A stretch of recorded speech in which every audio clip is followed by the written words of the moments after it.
So we're right back where we started, all even as the kick's away. That's fielded in the end zone. And he will be brought down here at about the 17-yard line. And Pittsburgh getting set to take the field. And that recipe on their last drive that resulted in a touchdown looks pretty good, so they'll be hoping to do that once more. It takes me back to when we sat with the offensive coordinator and the head coach. They felt pretty good about their game plan and thought there were some holes in the defense, and they exploited them the last time out. Let's see if they can come back and put together a similar drive. And we'll see if they can do just that.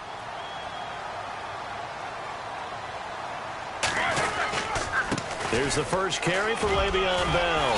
And he'll get this up over the 25 to the 26. Give him 10 yards on the pickup, and that'll make it second and a foot or so. That was a good, strong run there. And while it won't pick up a first down, it was definitely something needed by that offense. A positive run. They got a good push by their guys up front. Maybe it's something they can build on as this game continues. On second down, it's Bell. And this one will go to the 28-yard line. 2 yards on the pickup there, but it's enough to give him a new set of downs. Second and inches is oftentimes an invitation for an offense coordinator to take a big shot downfield because he feels like he can come back on third down and pick up the first down. But sometimes you just don't want to break tendency. Stay with what you are, stay with who you know, and go get the first down. That's exactly what they did. On first and 10, it's Roethlisberger. A screen to Bell. And he'll get it up near the 35, right at the 34 here. It's a gain of 6 on the play, and that'll bring up second down. I know most of the time when the ball's in the air, you're thinking wide receiver, tight end, but running backs, they can be a big part of any passing offense nowadays. To throw here, Roethlisberger. A hit as he throws there, incomplete. Sammy Coates, the intended target there, and it's third down. Not too many things get to a quarterback of this magnitude, but I think it's safe to say that pressure can get to any quarterback. Now, he's obviously a great franchise quarterback, but felt the pressure, threw it incomplete.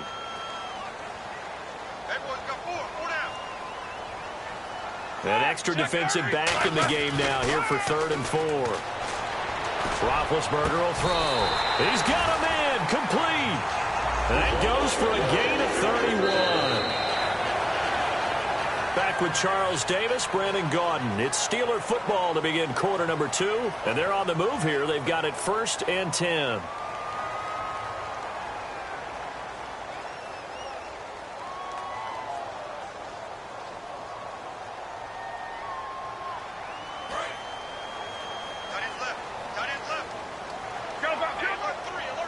Looking to jam the receivers at the line here. Press coverage look defensively. Now a first down carry by Bell.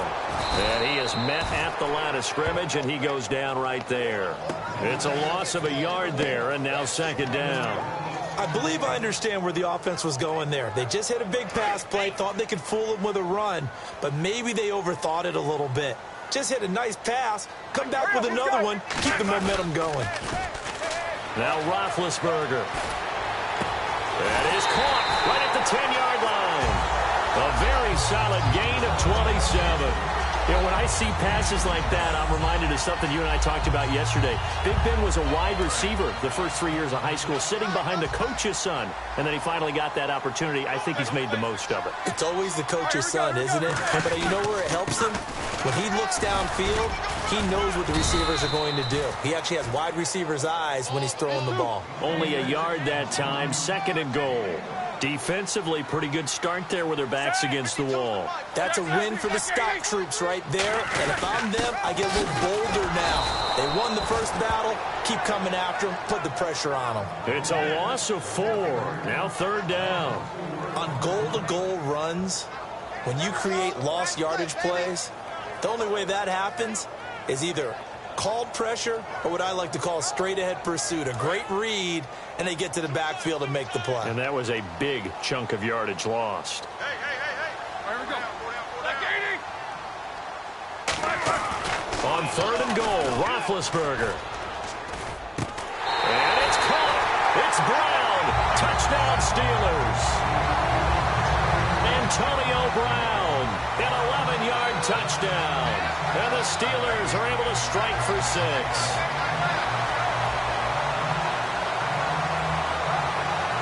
Boswell for the extra point.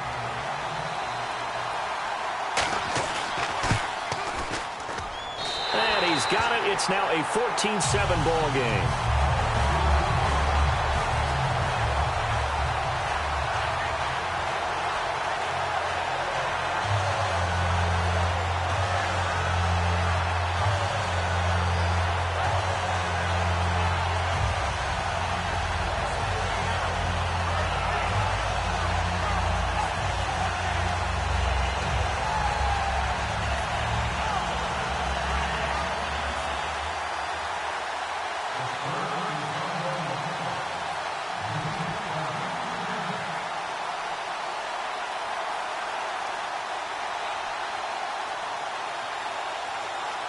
Boswell now to kick it away after the touchdown.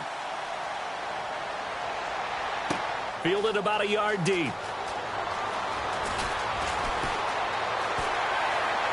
And he'll take it back to about the 19-yard line.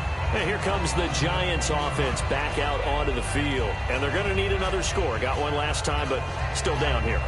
When you're playing catch-up, every possession becomes crucial, doesn't it? It's vital. Get back out on the field, punch it in the end zone again. They know it's not easy, but what they do have going for them, they did score the last time. They think they've got a good formula working. And what about the defense? Well, now you're just saying to yourself, okay, you gave up a score last time. What adjustments do we need to make to slow them down now and get the ball back for our own offense? Is it more pressure? Is it more zone? What do they have to do? They're trying to figure that out themselves. We'll see if they can figure that out right here.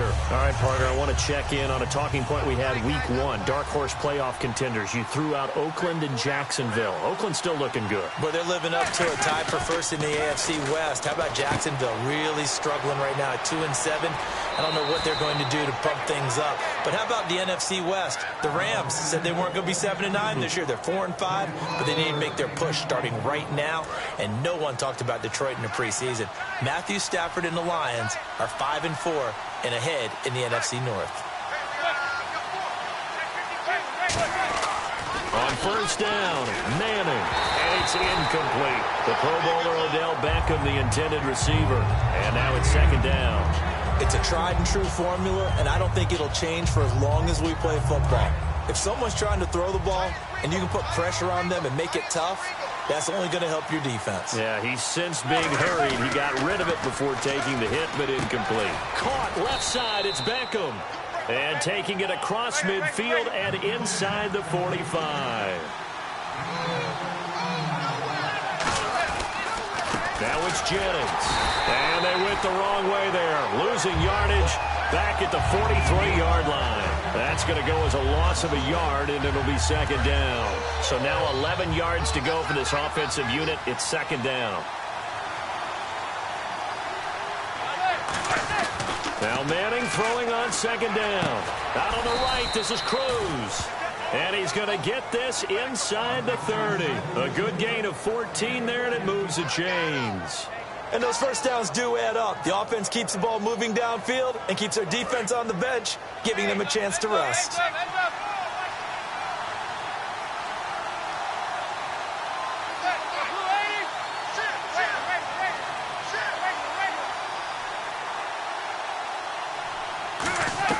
On first and 10, here's Manning. Drops it off in the flat to Jennings. And he'll go down here right around the 23-yard line. 6 yards on the pickup, and it'll make it a second down. Everyone's got to be able to catch the football. Doesn't matter what position you play, but if you're on offense, be aware a ball may come your way. And he went nowhere. He'll lose yardage back to the 29. A minute 59 to go in the first half. Back to Heinz Field after this.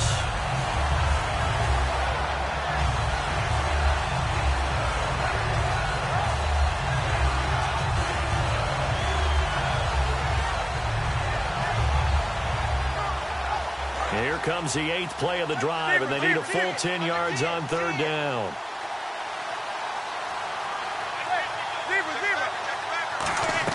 Throwing is Manning on third down. He finds Beckham complete. And he's going to have a first down here as he gets this one to the 17-yard line. And now it looks like they're going to be in the hurry-up. Well, the advantage has certainly shifted to the defense as we began that third down play, and they found a way to foil it and pick up a first down. Third time's a charm, right? 2 incompletions.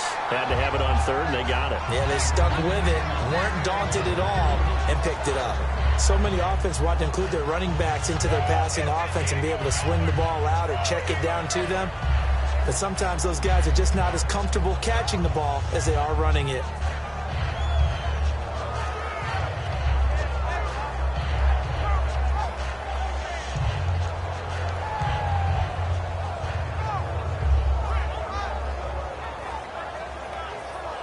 And a really long drive here, and it goes on and on. Now a whistle, and I think a penalty here for a delay. No, they're going to say timeout. They did get the timeout in time. It's just their first, so they'll have 2 remaining here before we get to halftime.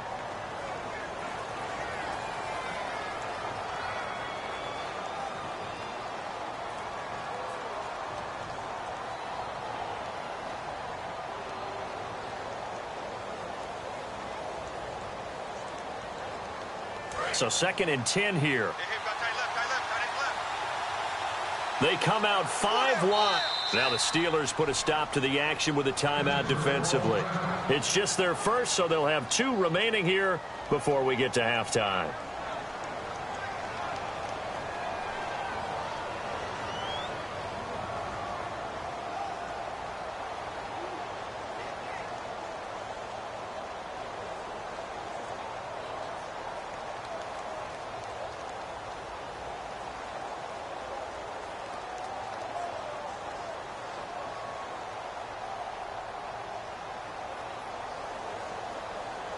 And this seemingly endless drive continues.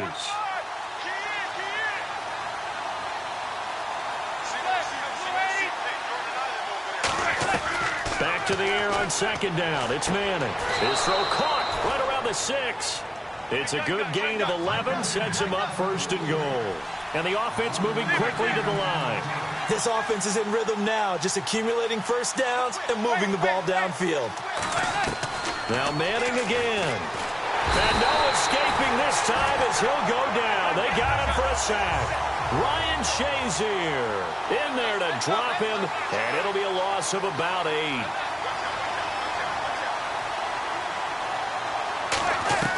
Manning to throw on 2nd down. And that is caught. He's got it for a giant touchdown. Sterling Shepard from 13 yards out. And the Giants are an extra point away from tying up this football game. And a pause in the action because the booth, they see something that they want to take another peek at to find out if this was a touchdown or not.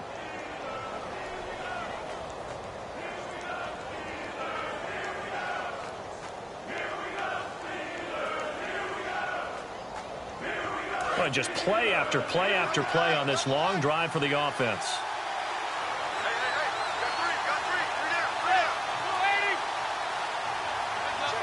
And now maybe they want some extra time to talk about this 3rd and long play as we'll get a timeout. So that means they're down to 1 remaining here as we head toward halftime.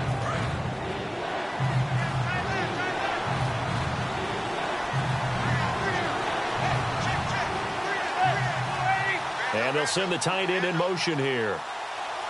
Looks like the defense in press coverage here. On 3rd and long, it's Manning.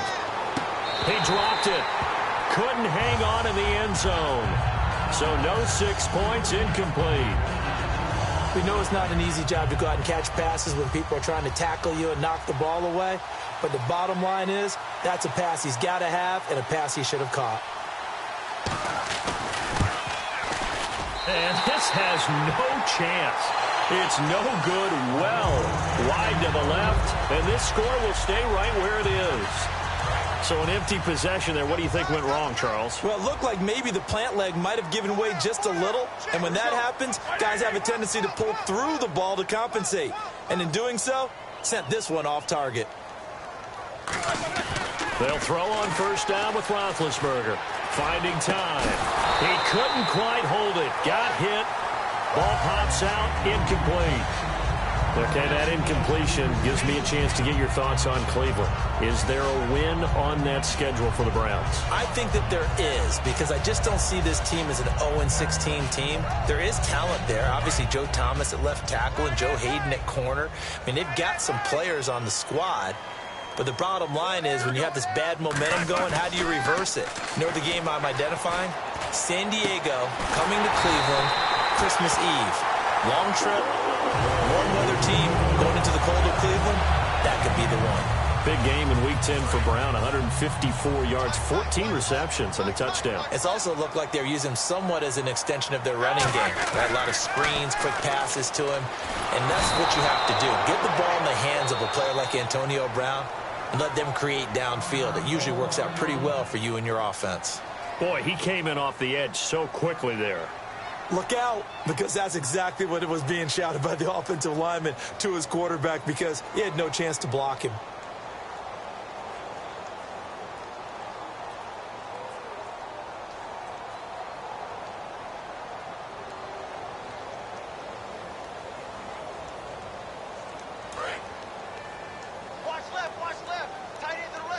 Brown, the lone receiver, left. Let's go. On second down, Roethlisberger. He's got time in the pocket. He's going to fire one deep over the middle. Antonio Brown, the intended receiver. And that'll make it third down. On every offensive coordinator, every play caller sheet, they have about 5 or 6 plays per game that they call shot plays or big plays, and you don't get many opportunities to dial them. Nowhere to escape, and he goes down. And how about this? 4th and long, and they're going to go for it. Defensive end gets in there that time. They were in a 4-3. What's the responsibility of the ends versus the tackles there, Charles? Well, most of the time when you talk about the ends, they're your pass rushers. They're the guys that you turn loose to try and get to the guy who's going to throw the football. The tackles, usually more of the run-stuffing variety. But the way this game is advanced, you're wanting a little bit of everything out of all of your guys. But let's just go ahead and break it down and make it simple. The guy who's a right defensive end versus a right-handed quarterback, that's the blind side. He's going after the quarterback. He's going to put him on the ground. And on the outside, they're playing press coverage. Hey. Four down.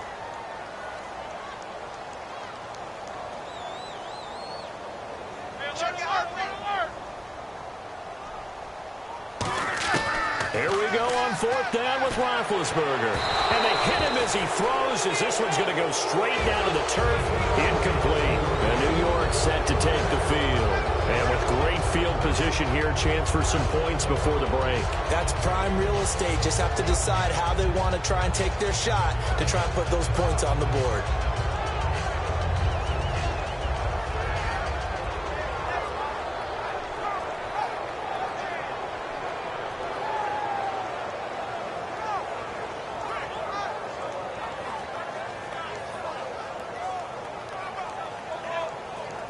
Really nice starting field position here for the offensive unit. They come out 5 wide, 3 of them to the right side. Manning now on 1st down. Trying to get it to Beckham, and it's intercepted. A great read, and it's picked off. Sometimes I think even Eli falls into the trap of thinking that Beckham can catch anything. Here it's a throw that he'll wish he could have back, because even OBJ wasn't going to be able to get his hands on that one.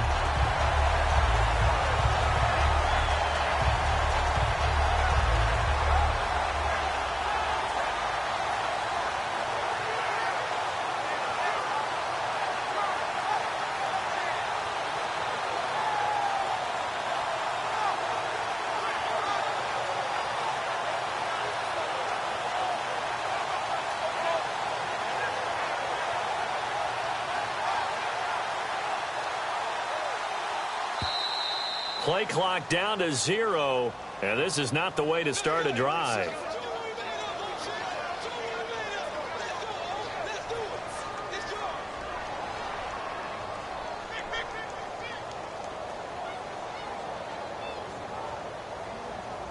And unless this is a quick incompletion, this is likely the last play here of this first half.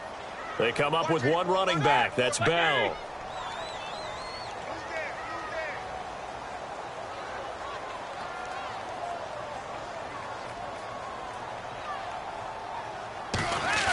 Final play of the half. It's Roethlisberger. Flushed out right.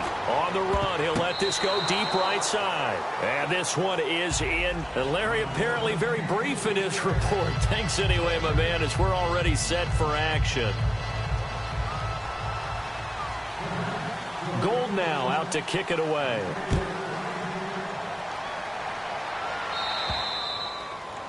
And this kick goes out of bounds, and that's obviously why the flag comes out here. And now you can see the defense greeting the kicker as they go out to play. The starting field position for the offense is excellent, puts a lot more pressure on the defensive guys. Yeah, and if the kicker thinks he's lonesome, he's really lonesome after a play like this. Yeah, he better hope that he's lonesome, because who's ever standing next to him is probably on the defensive side, and they're none too happy.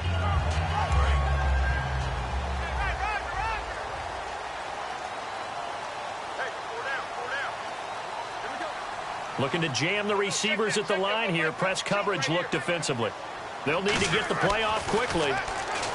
Now Roethlisberger to throw. A screen to Bell. A good pick up there of 20 yards.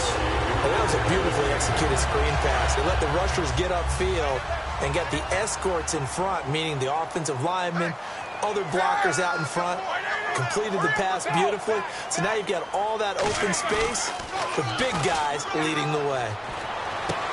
And it pops free. The collision there jarred the ball loose and brings up second down.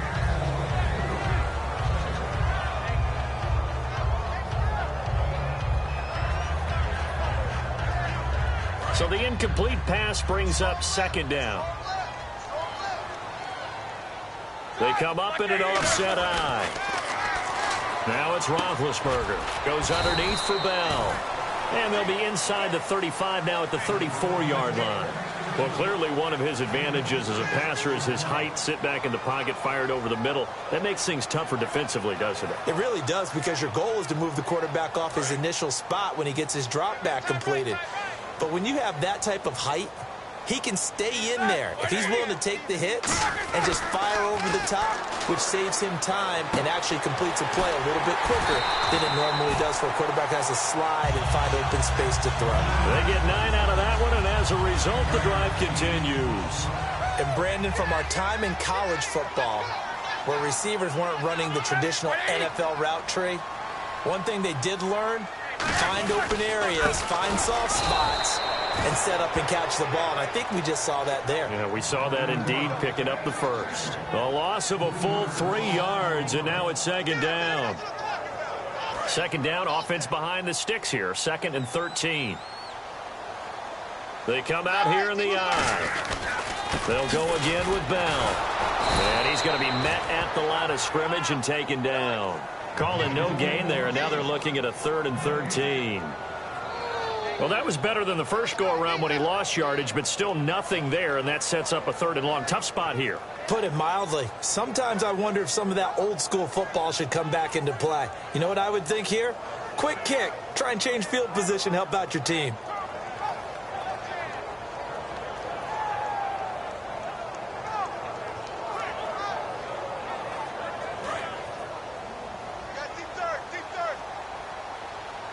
Time running out here on the play clock. Now Ben on 3rd and long. They'll set up the screen. This is Williams. And he's going to take it in for a Steeler touchdown. Carlos Williams.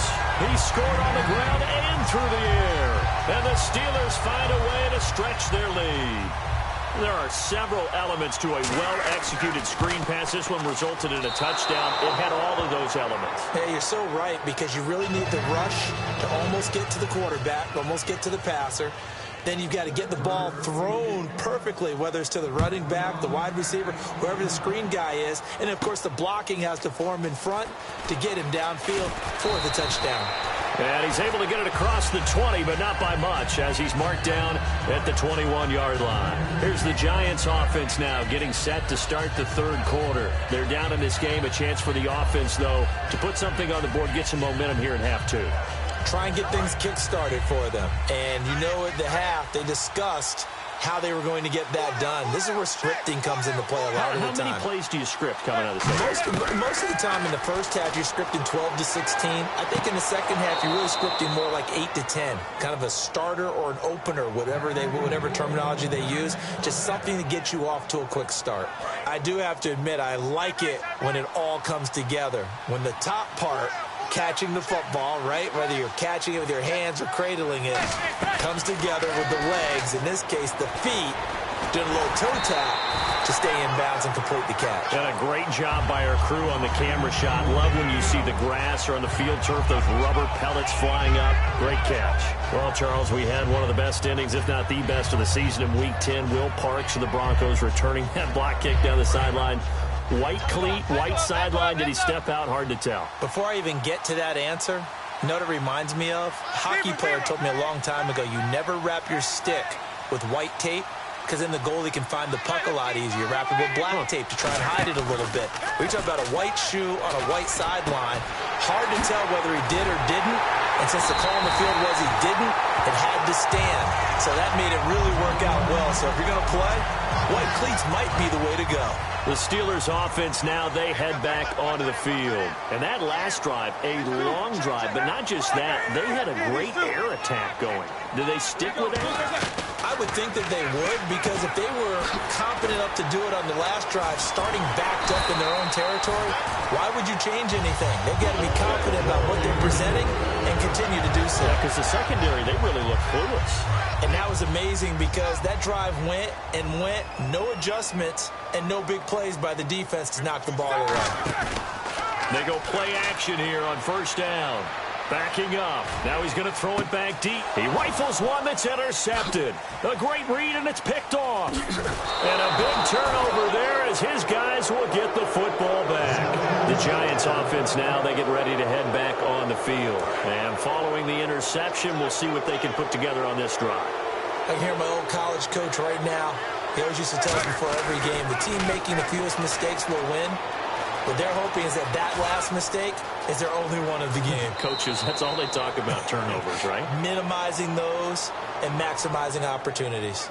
That was an excellent job of recognizing the situation. His first read wasn't there. Heck, his second read wasn't there. But he bought himself a little extra time scrambling out of the pocket, got to the sticks, and picked up the first down.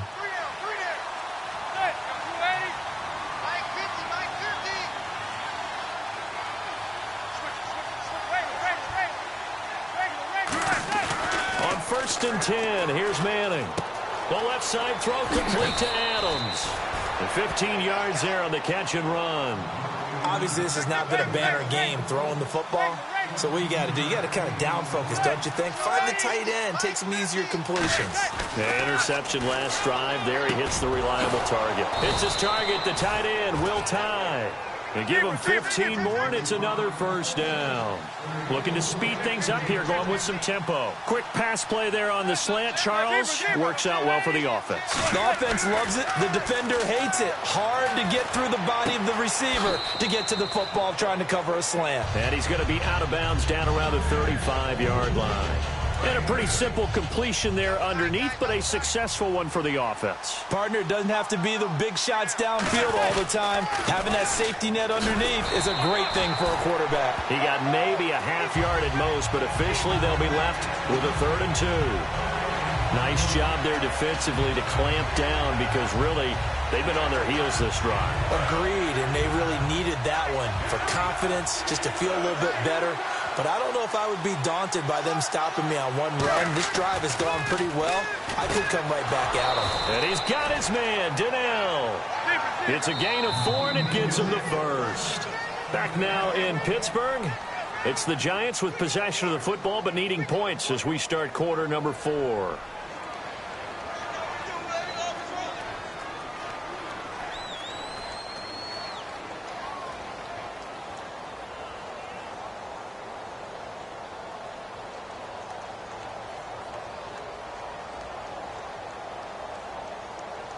And the offense lining up 1st and 10.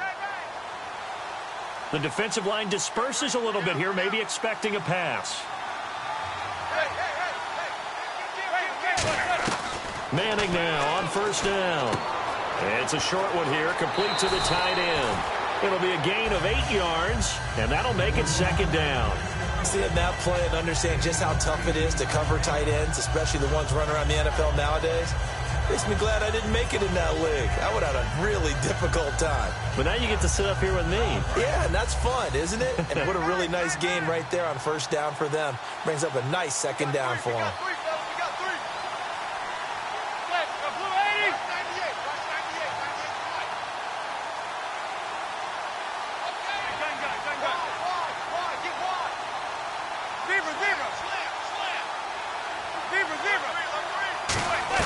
Now Manning throwing on second down.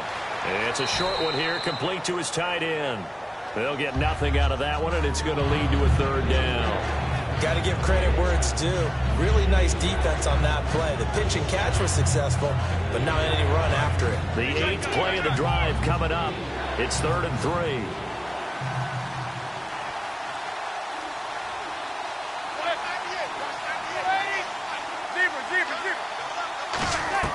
Manning going to try and throw on third down. It's caught. Shepard. And able to get this down inside the 15, either the 13 or 14 before he's out of bounds. And in a 2-score game, obviously, every play, every third down, like we saw there, magnified. Big pickup. It was a huge pickup. What they really want, though, is to not even get to third down. They've got to maximize time and conserve as much as possible. And he's got it. Touchdown, Giants. Odell Beckham, a 14-yard touchdown. And the Giants able to get this back within a touchdown. They went 5 wide in that offensive set. And racing, going 3 wide's a big deal. To go 5, how about the way that they finish things off? Did you just fit a race car reference into the game?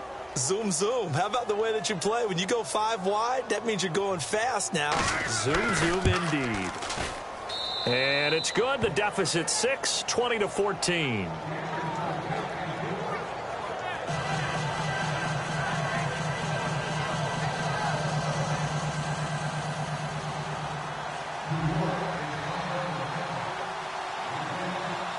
After the touchdown, it's Robbie Gould now to kick it away. That'll be taken in the end zone.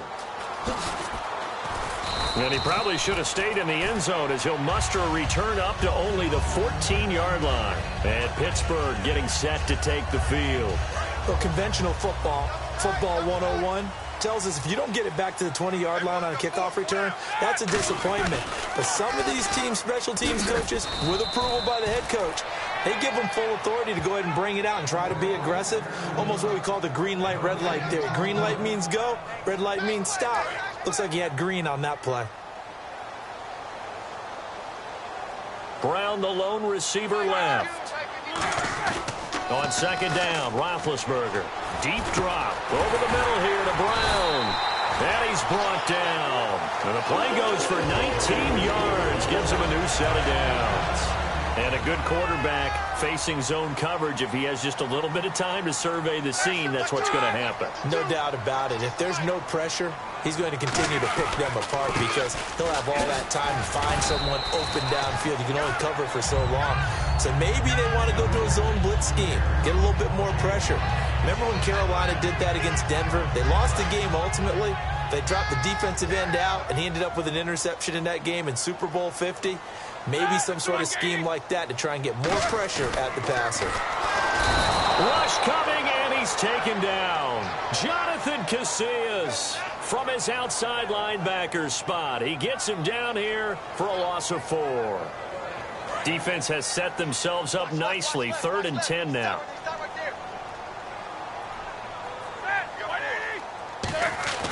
On third down, Roethlisberger. And pressure coming, and they got him once again. The corner blitz gets there as he goes down for a loss of 7. The game plan for any defense is finding ways to make a quarterback uncomfortable in the pocket. When you bring pressure from all angles, you never know who's going to get home. In this case, the left cornerback, right in the face of him, puts him down.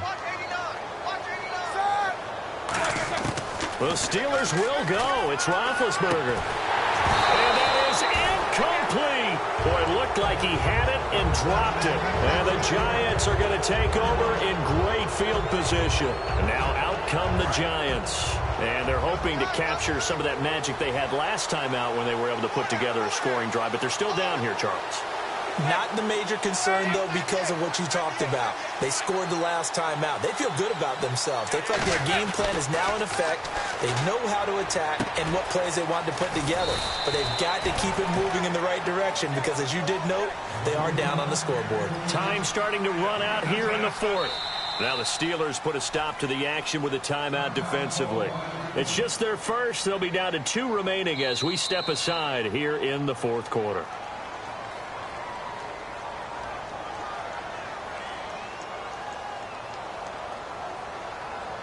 Well, he challenged the play. It did not pay off. And that means he lost a timeout in that challenge. And as a coach, you hate that. Don't know if you took the advice of the player, you threw it yourself, but it didn't go your way. At the end of the day, it all comes back to the head coach. He has the final determination on whether to actually challenge the play or not. In this case, it didn't pay off for him. And that's got to be so heartbreaking. You throw that flag, you probably feel really confident, and then all of a sudden, boom, you lose the challenge. Yeah, when you take a look at it, you're throwing that flag because you believe you're going to be right. And when it comes back the other way, you have to regroup. And his throw here's incomplete. He was looking for Odell Beckham that time. And that'll bring up second down. How many times when we see an incomplete pass, we just look at the receiver and say, should have caught that one. That was a drop, and we just put it on the offense. How about a little credit for the defense there? They just forced an incompletion. Yeah, especially after starting in a tough spot defensively, but a good start there on first down. That gave them a little extra confidence there, starting, as you said, in a tough spot and being able to make a play on first down. Manning again here on 2nd and 10. This will be caught just inside the 10. And he's able to work it here to the 8-yard line. Give him 8 on the play, and it'll be 3rd down. They're going to hurry back to the line now. Time for a break. We'll come back, see what transpires after this.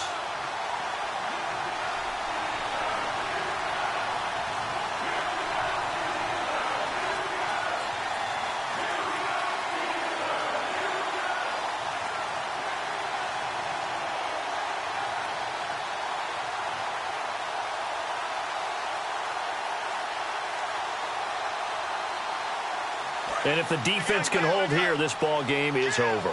And they're thinking more than just holding. They're thinking about a takeaway to finish things off. They'll run it now out of the gun. Only a yard on the pickup there, and it's going to leave them with a 4th down. So down 6, and they know they need this one on 4th down. 3rd and 2, and they ran the ball for only 1 yard, and everybody's going to scream at the offense. Let's give a lot of credit to the defense on that play. Defensive front out leveraged the offensive line. They got more people to the football. Yeah, they won that battle in a big way, and they're forcing a big decision now by the guys on offense. They'll come out in the pistol. Oh, Roethlisberger going to throw. A screen to Bell. And an alley to run. A really nice gain of 25 yards. They ran that one well, and not only did they pick up a nice chunk of yardage on the screen, they sent a message to the defense. Rush the passer all you want, but you better be careful. We can hit you going back the other direction. Now Roethlisberger. He's going to float. And look at this. They get the turnover they needed. It's intercepted. Picked off by Landon Collins. New York set to take the field. And last time they were very fortunate, this offense. They went for it on 4th, turned it over in their own territory, but the other guys held up. They didn't give up any points. So how about the guy with the #1 headset on the sidelines, the head coach? That was planned going into it, not necessarily to not get the first down or to have the defense have to hold But he up. trusted his defense. Trusted his defense very much, and I think that's how he's going to play. And he can't get a throw off. He's taken down. What a huge play at this point in the game. And quickly, they get to the line. And we say it all the time, have to be able to get rid of the ball sooner than that. You have to help your offensive line out. They're going to protect you as best they can. And if you're getting 3 to 5 seconds to throw the ball, they're doing a really nice job. But when you hold it and give up a sack, you're really almost discrediting their work. He's been a busy man here in this one, and they're showing off some nice footwork to stay in bounds. And with those types of catches and the volume that we've seen in this game, Wouldn't you keep him busy as well? I would. Of course. You got to keep throwing it to him. He keeps making plays. Let's see, the defense might bring some added pressure as the offense is dealing with a 3rd and long. He'll look to throw. He's got Cruz complete. And he will have a first down here at about the 40. It's a pickup of 16 there, and it'll lead to a new set of downs. And they're going to speed things up here. Back to throw. Oh, there's that man again. It's complete. And he'll be brought down right at the 45-yard line. 5 yards on the pickup, and it'll make it 2nd down. I'm wondering if the same thing went through your mind as mine. When I see a big man like that make a catch, all I keep thinking to myself is, big man with football. Look out, everyone. He may not juke you a whole lot, right? He may not run past you because of his size. You're talking about a guy weighing in the 270 range. But, boy, once he gets his mitts on the ball, he's going to be tough to bring down. He's back to throw.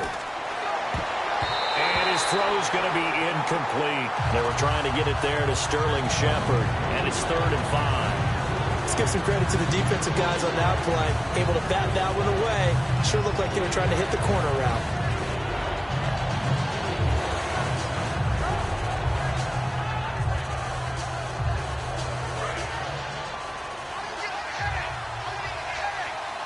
The Steelers insert their nickel defense on 3rd down. Yeah, they add a DB. Back to throw. And this is going to be caught. No, they say it's incomplete. A 3rd down. He tried to stay in bounds, did all he could. He caught it, but was led a little bit too far. Yeah, that's always difficult.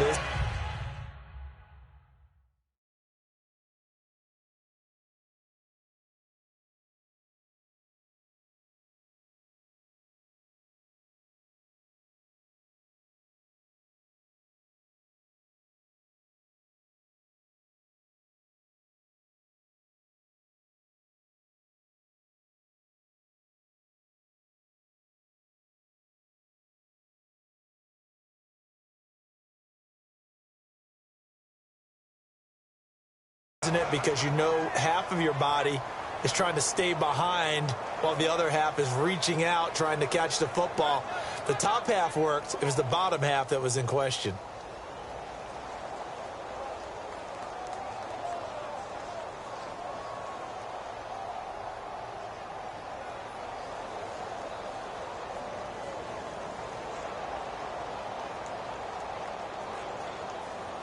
One score down. Here we go. They're going to go for it here on 4th down.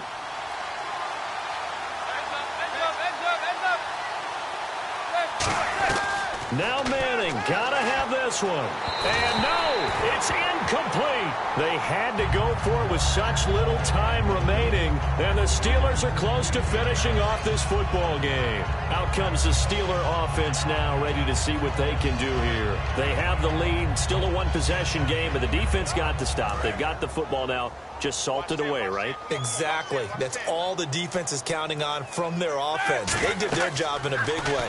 You know they're over on the sidelines now starting to take their tape off and, hey, we've done this thing. The offense has to put it away, and that means ball security. Absolutely. Stranger things have happened. And some options here for the offense on 2nd and 2.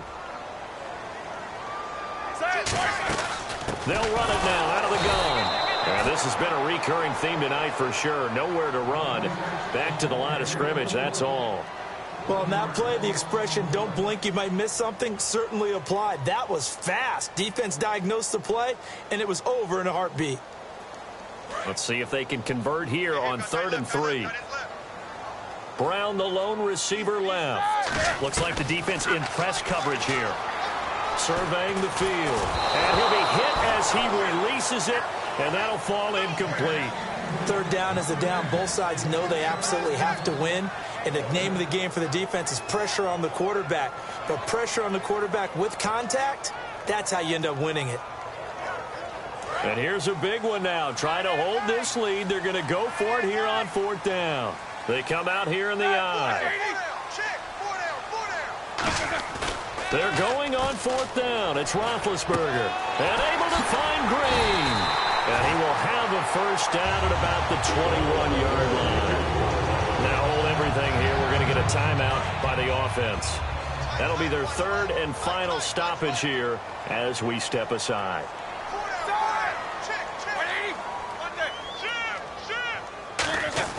Roethlisberger going to throw it. And no escaping this time as he'll go down. They got him for a sack. Jason Pierre-Paul in there to drop him for his second sack now here tonight. And, Charles, I think when the schedule comes out, all teams, no matter where they're predicted to finish, talk about protecting your home turf. They were able to do that here in this one. Similar to a tennis match, right? No.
Hello, everybody. I'm Larry Ridley.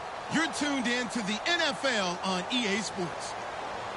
We've got a good one on tap today. and there's going to be two quarterbacks ready to get it done on the gridiron. It's Roethlisberger's Steelers going up against Breeze's Saints. With that, it's time to hook up with our commentators in the booth as we turn it over to Brandon Godden and Charles Davis. All right, Larry, thank you. We are down on the bayou as you get a look inside the Mercedes-Benz Superdome in New Orleans. Straight ahead, we've got a good one on tap here between the Pittsburgh Steelers and the New Orleans Saints.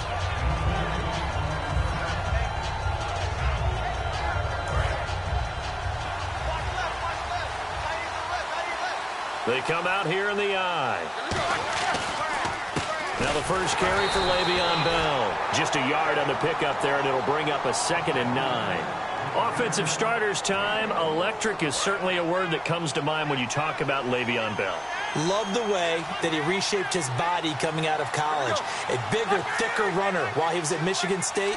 Lost weight, became more of a whippet in the NFL, and now no one can tackle the guy, whether he's running it or catching it. Over the middle here to Brown.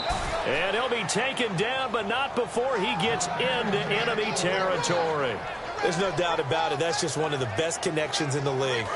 Big Ben throwing it to Antonio Brown, and Antonio Brown has turned himself into such a player. A low-round draft pick, but you can't beat his determination or work ethic. And Big Ben welcomes that. Le'Veon Bell, it's a foot race. And into the end zone. Touchdown, Pittsburgh. Le'Veon Bell, 46 yards. And the Steelers have taken a first-quarter lead. And his kick is no good. An inauspicious start here kicking-wise as this one stays a 6-0 game.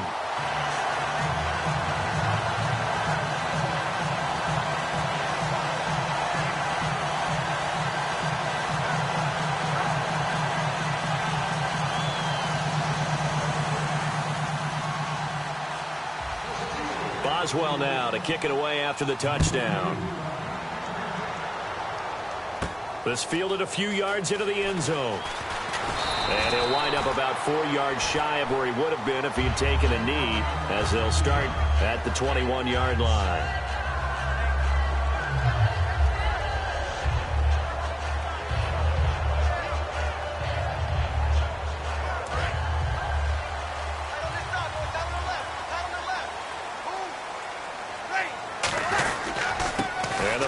Heisman winner. This is Mark Ingram. Give him 3 on first down. It'll set up a 2nd and 7. And a very good offensive unit here. One of the reasons they're so good is running back Mark Ingram. Took a little while for him to find his footing when he got into the league, but the former Heisman Trophy winner has it now and has really upped his pass receiving potential. A nice player. And he is going to lose yardage here. It's a loss of 2, now 3rd down. Now that screen there on 2nd down certainly didn't develop how they had hoped. Is that one they should have even tried, or is that one the quarterback sticks in his pocket? I think the latter. I like what you said there, because trying it is one thing. We can second-guess just about every call. But in this case, when you realize that it's broken down, just throw it at the feet of your intended receiver so that no one can pick it off, right? You don't have the ball tipped up in the air, and you come back and try and pick up the first down on 3rd down. That way you don't lose any yardage. And he's brought down after a good gain. It's a gain of 20 and picking up the first. And there's a nice completion to Kobe Fleener, and no one can be happier than Drew Brees. They had Jimmy Graham for all those years, Ben Watson last year, and now coming south from Indianapolis, Fleener. Now a first carry for their fullback. 2 yards on the carry there, and it'll be 2nd down. And a look at the Steelers' defensive unit. Stephon Tuitt's ability to play defensive end and yet rise up and knock passes away when quarterbacks try to throw them, he makes it hard to get around. Breeze to throw on 2nd down. He's going to sling this deep downfield. Brandon Cooks, the receiver he was going after, and it's 3rd down. Well, they went for the big play there, but that drop could really hurt their momentum. 3rd down and 8 now.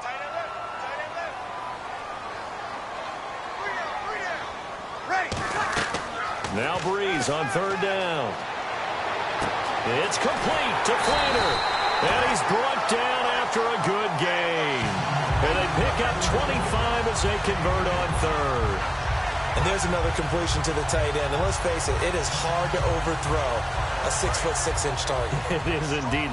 Quarterbacks like their speed guys. They like that huge 6'6" target that they've got in him. They really do. And it reminds me of what one great tight end told me once. He had told his quarterback, just make sure you throw it up there. You know, kind of like put up on the top shelf where the kids can't get it. It's a loss of a yard there, and now second down. Now whistles come in. We're going to get a timeout here by the offense. They'll have 2 remaining as we step aside here in this first quarter.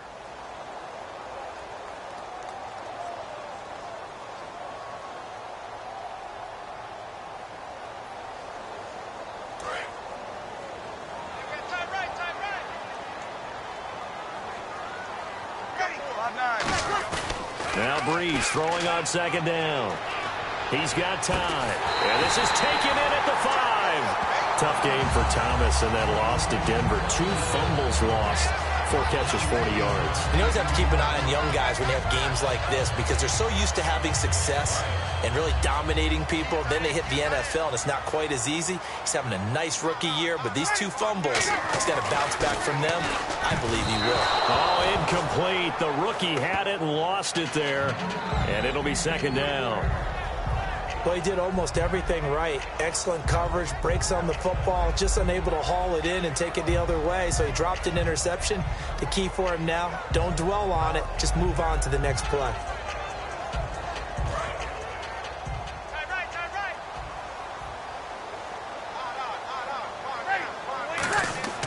On second down, here's Breeze. They go screen. This is Ingram.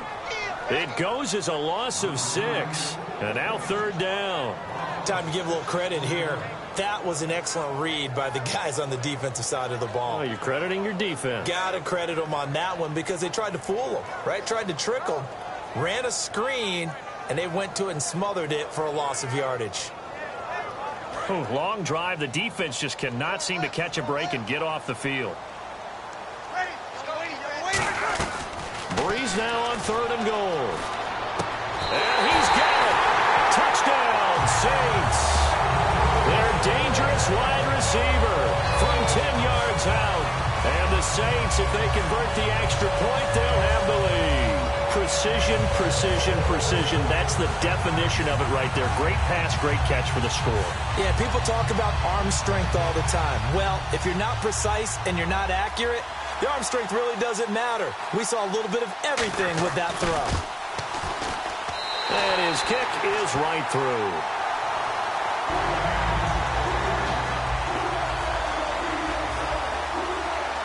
Morstead out now following the touchdown to kick.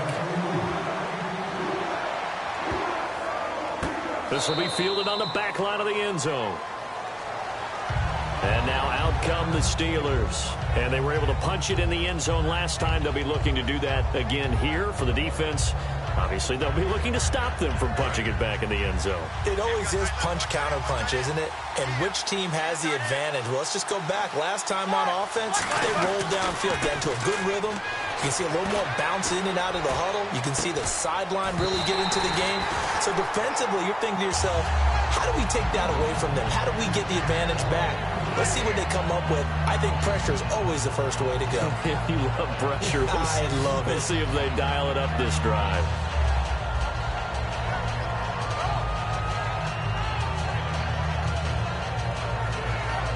And on 2nd and 10 now. Brown, the lone receiver, left.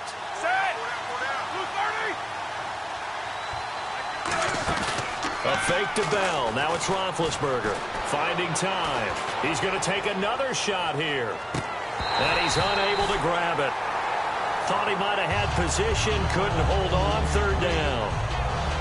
And when all else fails as a defender, when you're not there in the coverage, your best friend is exactly what we saw there. A big play shot taken by the offense. Unfortunately, it ended in a big drop.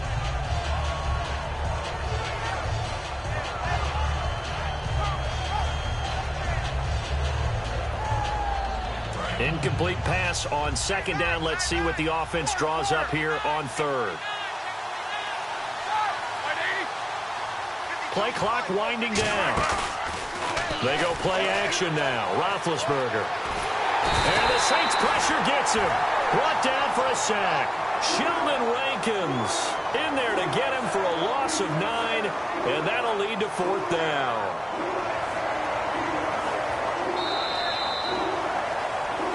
Back with Charles Davis, Brandon Gaudin. It's Steeler football to begin quarter number 2, but likely not for long as they're in punt formation to kick it away.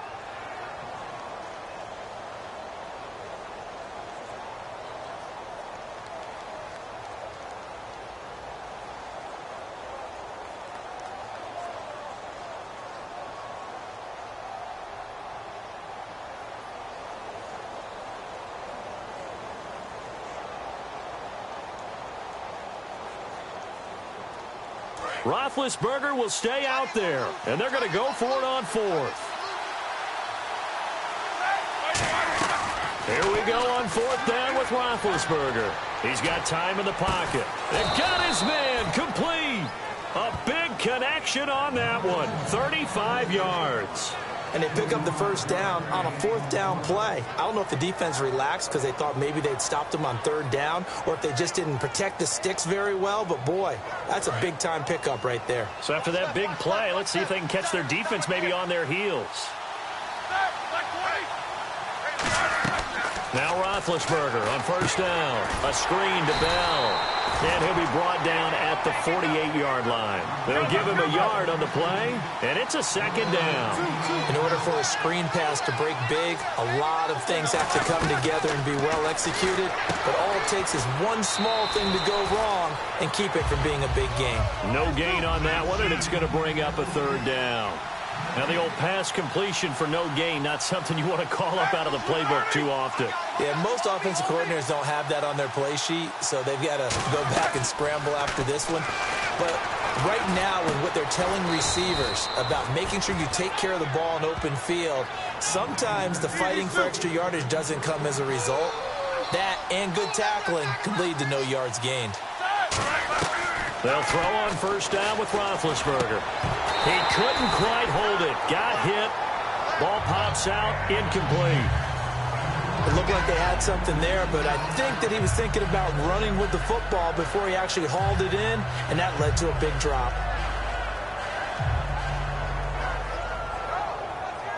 Second down now after the incompletion.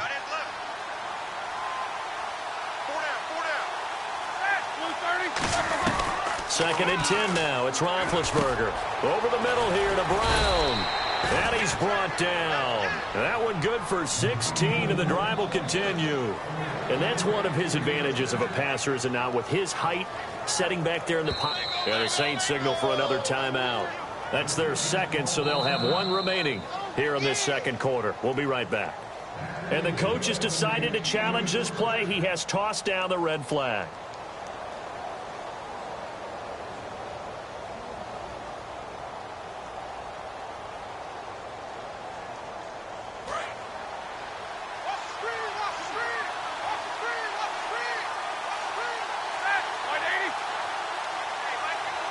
In motion left here, Antonio Brown.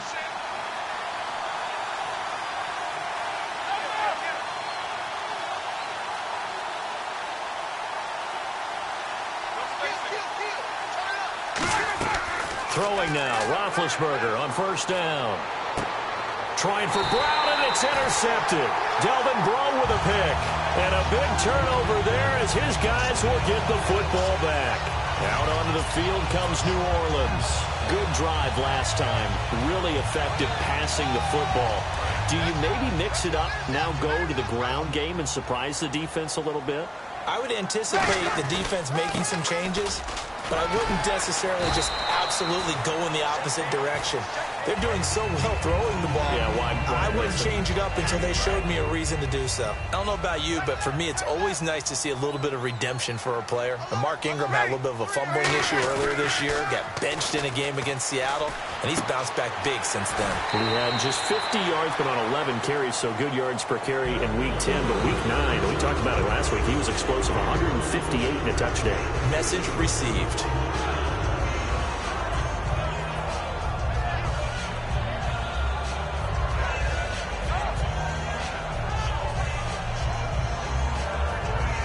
offense comes to the line now, 1st and 10.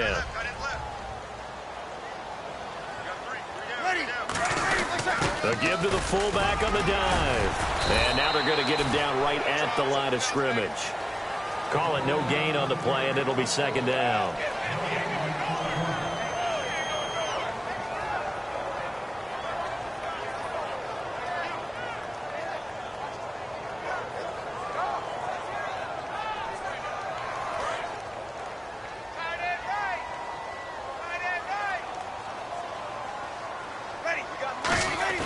On 2nd down, here's Breeze. Under a heavy rush, and down he goes. It'll go in the books as a 7-yard loss on the sack, and it's 3rd down. 2nd down, sack by the defense. What type of pressure will they bring here on 3rd? We'll see. You waiting?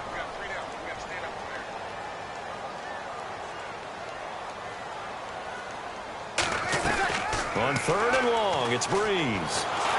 Surveying the field. Brandon Coleman was the intended target, and that'll bring up a 4th down.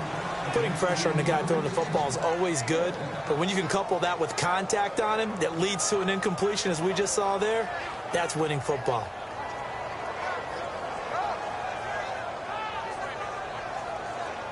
Here's Thomas Morstead on now to punt it away on 4th down. And they're going to go soft on the corners.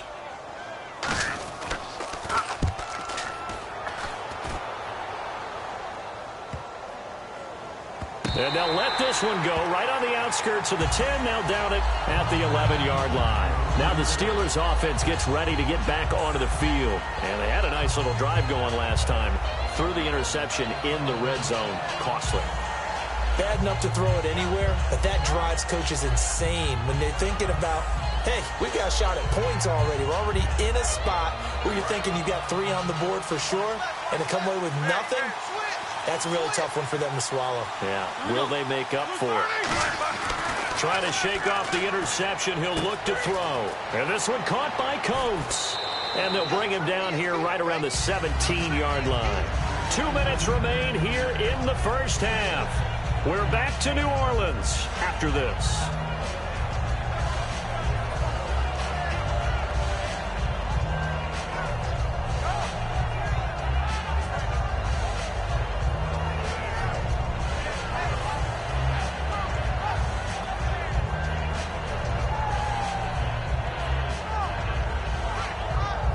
So the offense readies for a 2nd and 4.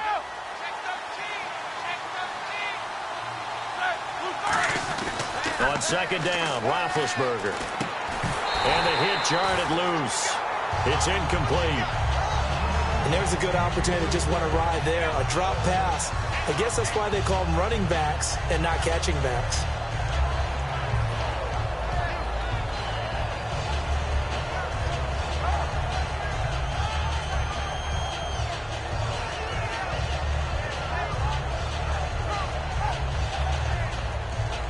Third and 4.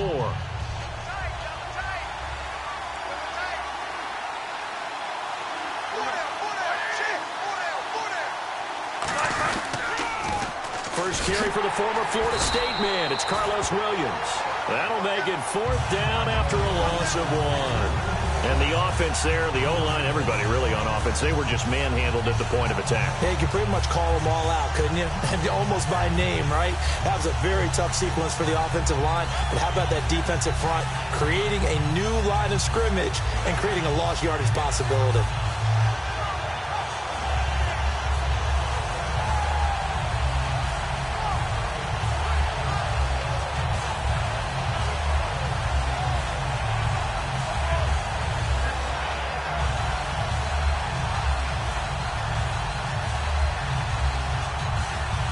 No move to get the offense off the field. They're going on 4th and 5.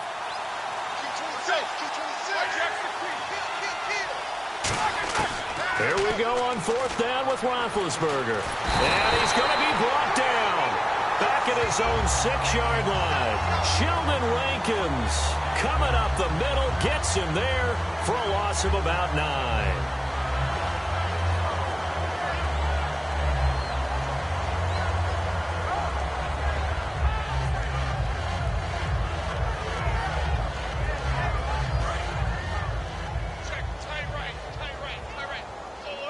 They come out here in the eye. The pigskin on the 7-yard line now. It's 1st and goal. And they'll get him down here at about the 5-yard line. It's a gain of a couple, and it'll be 2nd and goal. Now that's the defense that they were looking for, being able to get extra bodies to the point of attack to deal with the big guy carrying the ball. You really don't want to be in a position where it's a one-on-one tackle with him.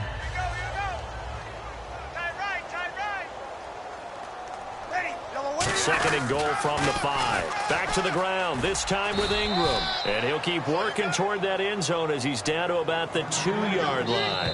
Now the Steelers put a stop to the action with a timeout defensively. It's just their first, so they'll have 2 remaining here before we get to halftime.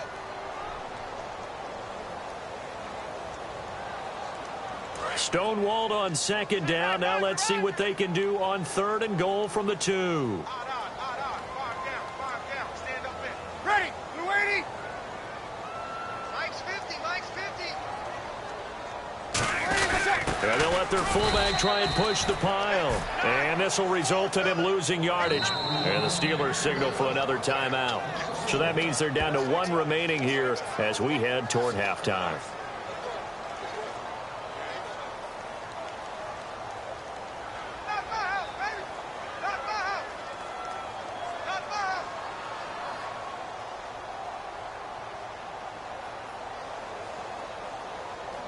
Out now is the field goal unit for New Orleans.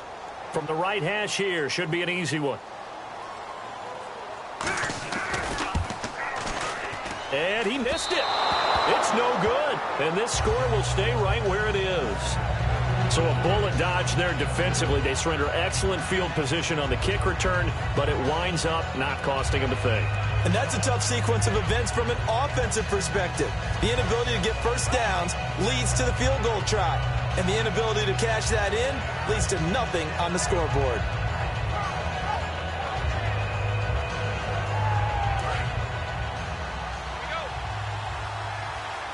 Three receivers to the left, 1 to the right. On 1st and 10, it's Roethlisberger. Under pressure, they got him again. Nick Fairley breaking through to get him for a loss of 7. And now they're in the hurry-up. Great job defensively. I think he was trying to go through his progressions, find someone to get rid of the football. Before he knew it, he was on his back. So that just brings us right back to what you said in the beginning. A great job defensively. Nowhere to go with the football. That led to the sack. Incomplete. And we're down to 8 seconds now. Well, partner, I guess that answers the question about whether they're going to sit on it or not. It does. Now we'll see if they try that again. Yeah, I think what we find on plays like that, when you take that shot, if you're unsuccessful, then you go way more conservative to finish the half, you know? I think that's the way they'll go.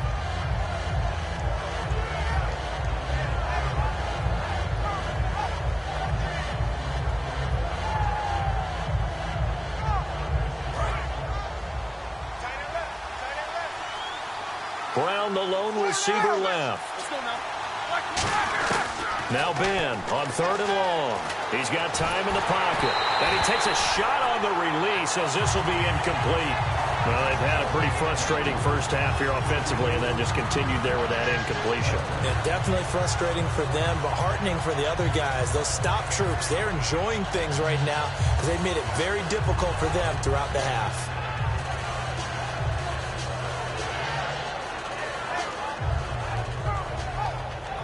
And likely time for one final play here in the half, so they will go for it on 4th down.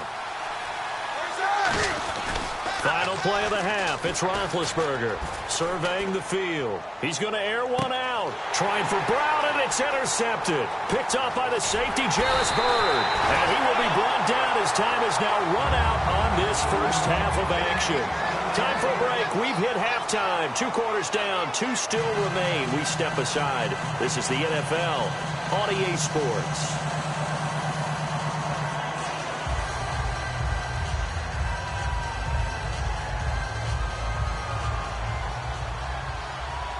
Both teams appear ready for the fight ahead, and we resume action here in quarter number 3. That's fielded in the end zone. And And last year, that would have been a net gain of 5 on the return. This year, he stopped where he would have been if he had taken a knee, and that's at the 25. Out come the Saints now. They'll go on offense first here to begin the third quarter. And they have to feel like they missed on an opportunity for points last time when they couldn't connect on that short field goal try. And no doubt about it, because they were counting on those points. In today's NFL, let's face it, that's really a chip shot, right? That's anything inside 40. Yeah, they're counting on that going through the post. But we've seen it happen to teams before. Some of the best kickers in the world can miss kicks like that. Can they come back now and redeem themselves? Well, they haven't had a whole lot of success in the passing game here. Now, in the second half, he's thinking, I guess maybe just take a shot deep. I think you're right. Almost looking for a bailout, isn't he? Can my receiver go up and make a big play for me? Can I create a penalty downfield, maybe pick up an interference call or get that yardage downfield? Into double coverage, and it's intercepted. A great read, and it's picked off. And his guys are going to get the football at the 37-yard line. A look at the offense now here, coming back out on the road for their first possession of the second half. And a great spot to start this drive from here. After the interception, here's one now being hit, and he lost the football. It's loose. But it looked like the Steelers were able to recover, and they will indeed hold on to the ball. And they're going to hurry back to the line now. So they escape, so to speak, maintaining the football. Defensively, though, opportunity miss. It definitely was, because that's all defenses talk about. Getting the football and either advancing it the other way or just getting possession and turning it over to their offense. That can be a little bit deflating. You're exactly right. A lost opportunity.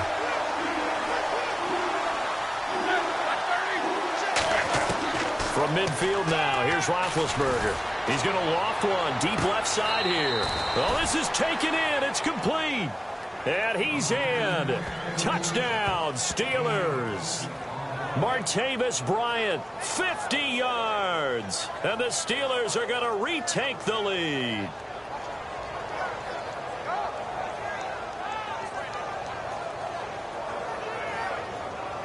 So they're going to go for 2. Double tight, double tight.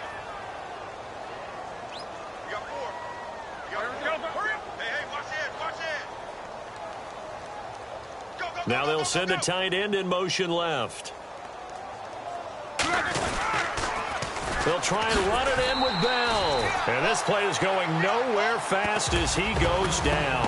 That one might need to go back to the drawing board as they fail on the 2-point try. And now the Saints are going to take a timeout on defense. It's just their first, so 2 remaining as they burn one here in this third quarter. And the Saints hands team able to rein this one in. And that's why you have your hands team out there on the field. Those are the best guys ready to make that play. And let's face it, it was executed well. It wasn't a bad kick. It wasn't anything like that. Just that the normal outcome actually came to play. Analytics will tell you it's a very low possibility of getting the ball for the team kicking it in an onside kick situation. You're all about the numbers, aren't you? All about the numbers, baby. It's a new game now. They don't lie. So many things have to come together just right for a screen pass to break for big yardage. The blocking, the timing of the pass to the runner, everything has to fit together just right. Looking for Cooks, and it's intercepted. A great read, and now the rookie's free. And he brings this one back. It's a pick 6 for a Steeler touchdown. Short throw, pick 6 right there. Those linebackers, they love when those short throws come and those eyes get real wide, don't they? How about the anticipation on the play? Reading, reacting, and then the ability to catch the football and take it in the opposite direction. Oh, and it's a fake. They'll try and throw for it.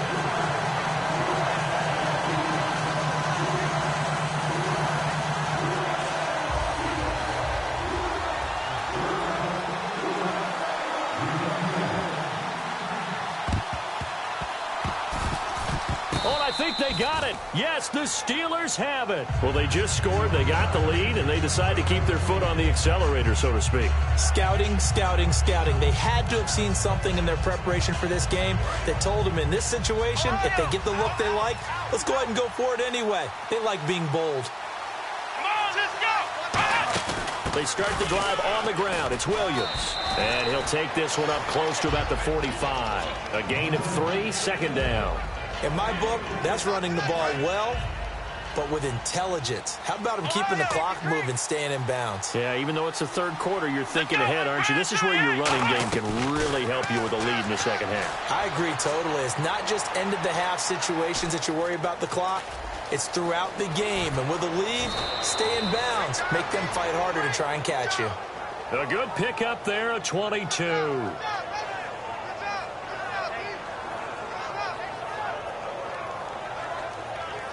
And now a first down following that long gain.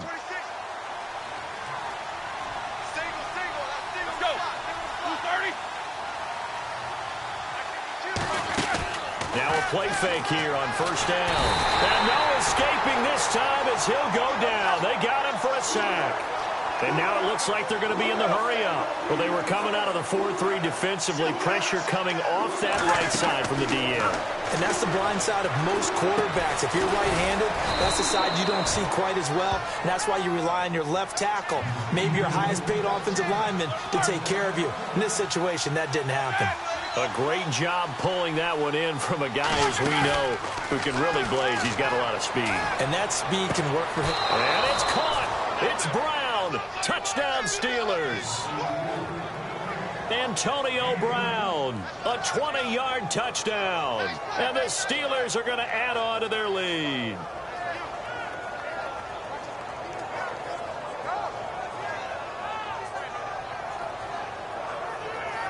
And they will line up now for the two-point try.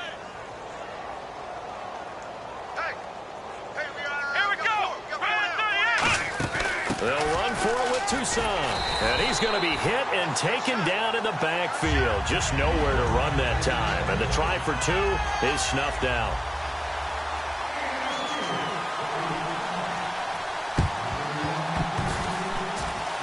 And the Saints hands team able to rein this one in.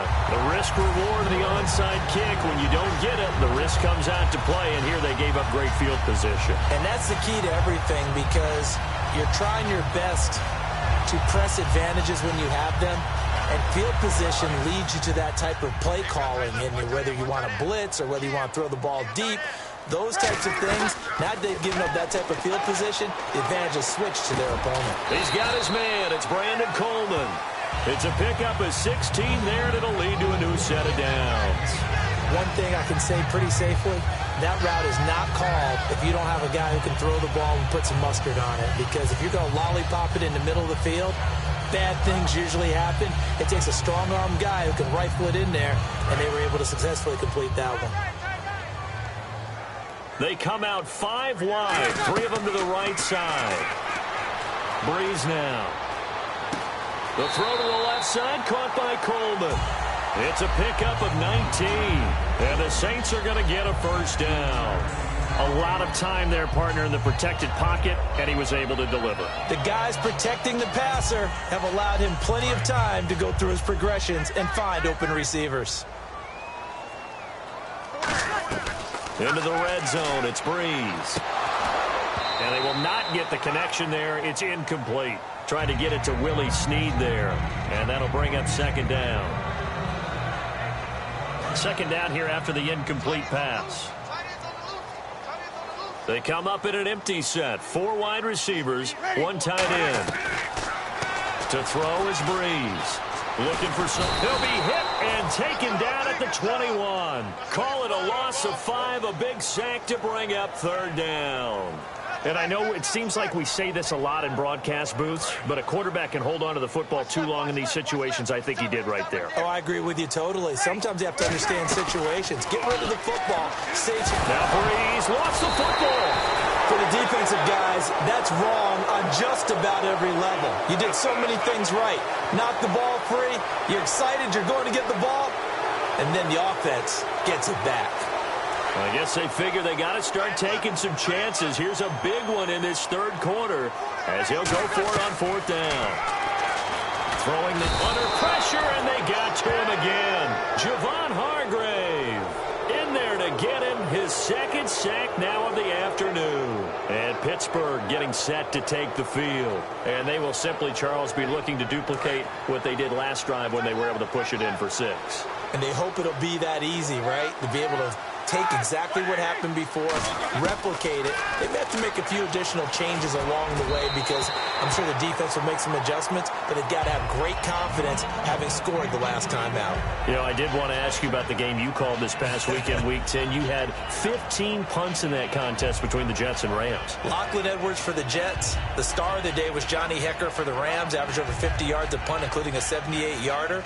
And when you uncork a 78-yard punt, you should dance like their fellow punter, Marquette King of the Oakland Raiders. He dances like no one is watching. Boy, you made it sound like it was a great game. There's only 1 touchdown, 3 field goals. Yeah, but 78 yards, got to give it up for that. The play clock's running down. So a penalty that can frustrate a coach so much, a mental error, and it'll back him up 5 yards.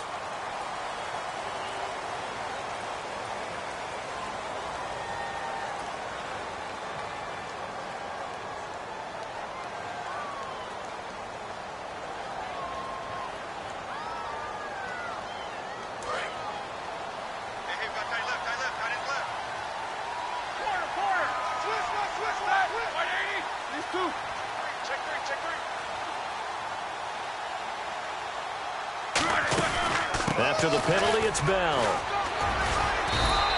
That one good for 10 yards. And that's going to lead to a 3rd down.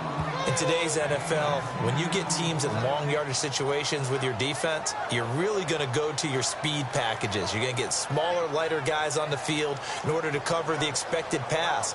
So they might want to run the ball against a smaller, lighter lineup with your big guys, and that's exactly what happened on that play. It was tough on them, and now instead of being in 3rd and very long, they ended up setting themselves up in 3rd and manageable. They've got a chance at a 1st down. On 3rd down, here's Bell. And he'll be taken down after a minimal pickup, and that will take us to the end of quarter number 3. Back now here live in New Orleans. It's Steeler football, and they have the lead as well as we begin quarter number 4. And whistle blown. A timeout here is taken, and it's taken by the kicking team. It's just their first. They'll be down to 2 remaining as we step aside here in the 4th quarter.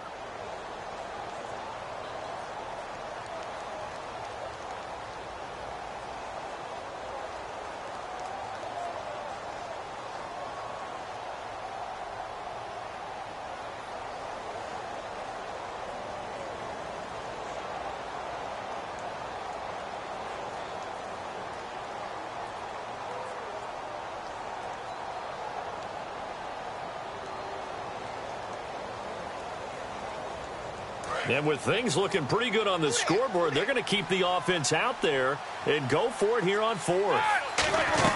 The Steelers will go. It's Roethlisberger. He's got his man here. It's Green.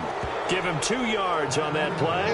And on 4th down, they're able to convert and move the sticks. And the offense moving quickly to the line. On 1st and 10, it's Roethlisberger. And Big Ben intercepted a 3rd time. Delvin Breaux with a pick. And his guys are going to get the football at the 37-yard line. Out onto the field comes New Orleans. And this offense last time turned it over, went for it on 4th, didn't get it. They're lucky, though, because no points against the team on the board, but we'll see how they respond. Yeah, they've got to get a lot of credit to their defensive teammates, don't they? They had their backs on that last series, and because they did so, that allows the coach to still stay aggressive on offense and maybe go for it again in a similar situation. I was going to say, maybe makes that offense feel good, but when you know you've got a defense making stands like that. Yeah, that'll loosen up things a little bit, won't it? Maybe you'll play a little bit better the next time you have the ball.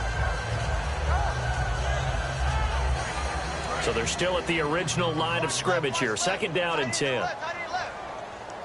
They come out here in the eye. Brees going to throw. And that is incomplete. That one intended for his fullback, John Kuhn. And it's 3rd down. It looked like they had an opportunity for a big play across the middle, but he didn't have the concentration or the focus necessary and dropped it before he could haul it in. So still a full 10 yards to go here for the offense on 3rd down. Now Brees on 3rd down. And he's got Snead. And he's finally taken down, but not before getting across midfield and across the 45-yard line. Looking to speed things up here, going with some tempo. Oh, the ball comes out on the hit, but they'll say it's incomplete. We just saw another example of really good defensive football, which has led to the cushion that they have in this game. Got to him once again, knocked him on the ground, forced an incompletion. Now they've set the tone. It's one thing to set the tone, another to come in here on the road and set the tone. He's got time. And he's going to be intercepted a third time. A great read, and it's picked off. And this one will be returned to right around the 38-yard line. And Pittsburgh getting set to take the field.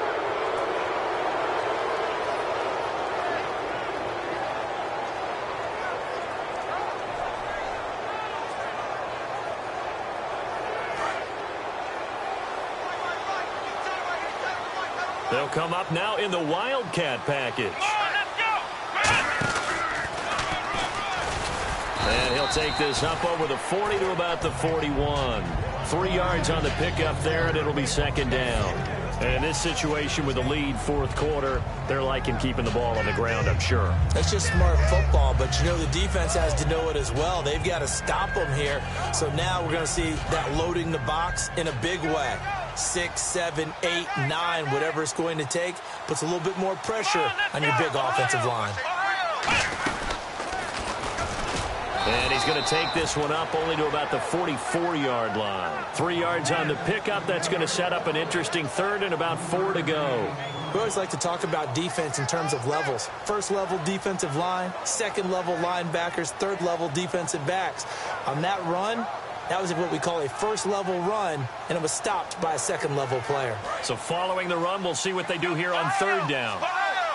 And again here, we'll see the Wildcat. They'll run it with Bell.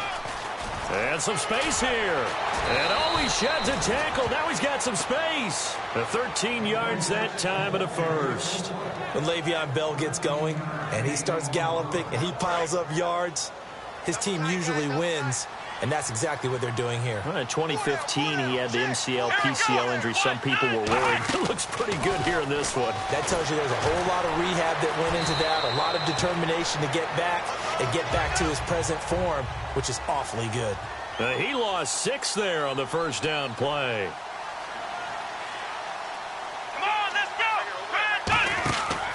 Now they'll switch it up here and look to throw. And he'll lose yardage here. Back at the 41. They'll wind up losing a full 10 yards on the play. And that'll bring up a third down and very long.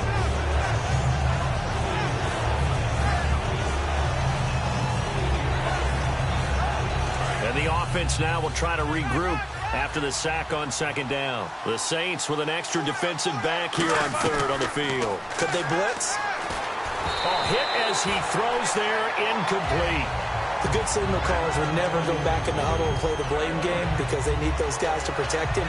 But on that last one, his offensive line, they lost their leverage very quickly, and that's why they were able to get to him and hit him as he tried to throw the football and force an incompletion.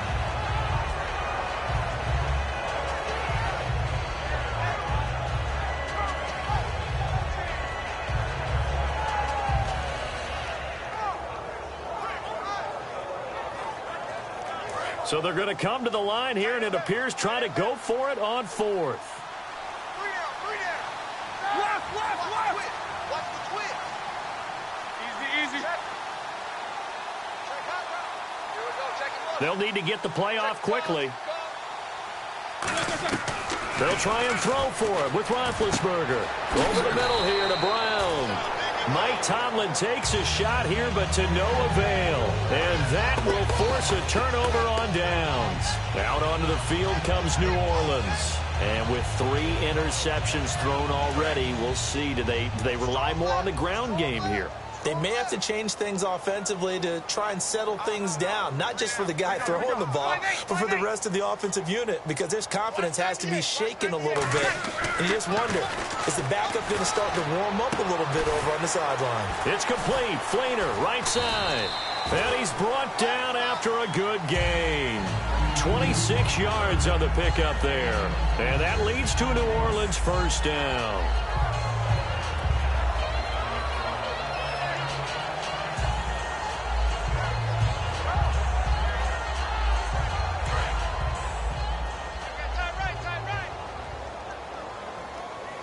They come out here in the eye. On 1st and 10, here's Breeze. And brought in here by Flainer. And he'll get it down on the play to the 37. Call it a 3-yard gain, and it'll bring up a 2nd down.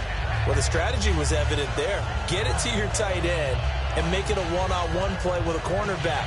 Who's usually going to win that one? The tight end, but not there. Not in this situation. How about the corner defeating that logic and making a really nice tackle?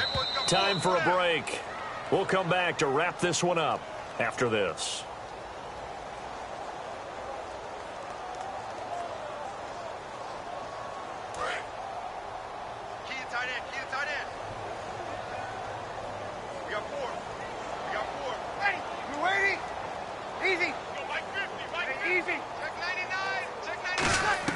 On 2nd down, here's Breeze.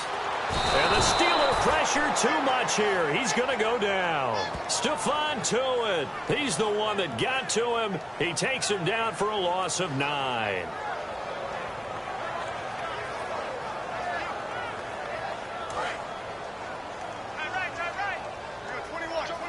And some secondary help here for the defense in the nickel on 3rd and long. On 3rd and long, it's Breeze. Finding time, and he couldn't hang on to it through the contact. Incomplete. It appears that the pressure is affecting him today. Normally, he knows exactly when to get rid of the football, but today, because he's been hit a few times, he's getting rid of it a little bit too quickly. All right, they're going to try and keep hope alive here on 4th down. They're going for it. They'll come out in the pistol. To throw, it's Breeze. And it's knocked away and incomplete. They had to go for it with such little time remaining. And this Steeler defense able to come up with a stop. And Pittsburgh getting set to take the field. And last time, went for it on 4th, didn't get it. See if they can pick themselves up off the mat and do better this go-around. Sometimes I have this vision of coaches writing notes to themselves before a game. And sometimes that note says, be aggressive, stay aggressive. Maybe that's what we saw in the last possession. And they get to him with a pressure as Roethlisberger goes down. And no matter what the situation, the O-line just hates that because they feel like they didn't protect little brother back there, right? Man, that's just so difficult for them because just think about every single play. When you decide to throw the football, you're dealing with some of the best athletes on the planet. You talk about guys, if they weren't playing football, they'd be starring in the NBA at power forward. It's a really difficult task. One thing I know from experience is that when the deep ball is thrown and you're the defender, you've got to fight that little bit of panic that emerges. You've got to play the ball really well. It's a 50-50 jump ball play. And guess what? They took a shot. How are you going to win it? And in this case, they managed to get it done. Now Ben on 3rd and long. He gets it to Brown, complete. And he's brought down after a good gain. And they just had another big completion there. And I think in days gone by in the NFL, you might have asked, is this a little bit of overkill? Is this rubbing it in? I don't think people feel the same way nowadays. It's the age-old argument. Then you could say on the other side, if you're going to get angry about it, stop it, right? Go ahead and stop me. And I think a lot of the times they just look at it like, let's just play the game. And however it turns out, it turns out. Over the middle, and it's incomplete. He was trying to find Ladarius Green there as tight end. That'll bring up 2nd down. There are a good number of coaches that any time they call an in route are really worried about the play because there's so much traffic ordinarily that the ball has to get through to get to the receiver. And on that play, it was batted down. Unable to connect on the 1st down pass play. Now it's 2nd down. Roethlisberger going to throw it, and he's going to be grabbed and pulled down. Cameron Jordan in there to pick up his 2nd sack now of the afternoon.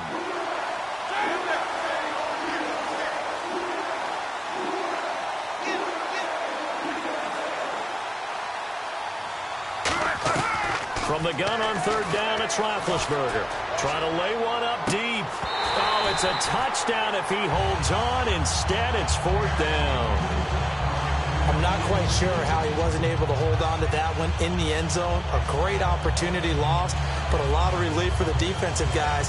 When they get into film next week, they're going to want to know what happened. Where was the breakdown that almost allowed a touchdown?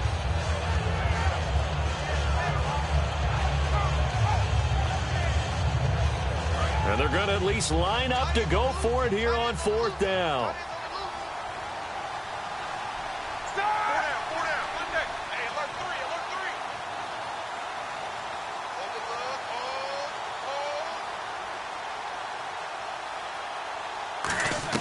They'll try and throw for him with Roethlisberger. He's got time in the pocket. And he bats it away, and it falls down incomplete. The Steelers try it, but they come up empty on 4th down. And the Saints will have the football back. Out onto the field comes New Orleans. They're down big here late. I don't know. You just one last drive here for pride? Some people like to do that. I remember playing for a guy once. We were down huge, and someone said, "Coach, what do you want to call?" He just waved a hand like, who cares? Let's get out of here and do something some other time. But some teams like to do something at the end to feel a little bit better as they continue to move forward. Yeah, probably just want to put this one behind them. Well, Charles, it's great to win at home in the NFL. When you win on the road, it's a little extra special, isn't it? It is, because, let's face it, in most cases,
expected to go on the road and win in the National Football League.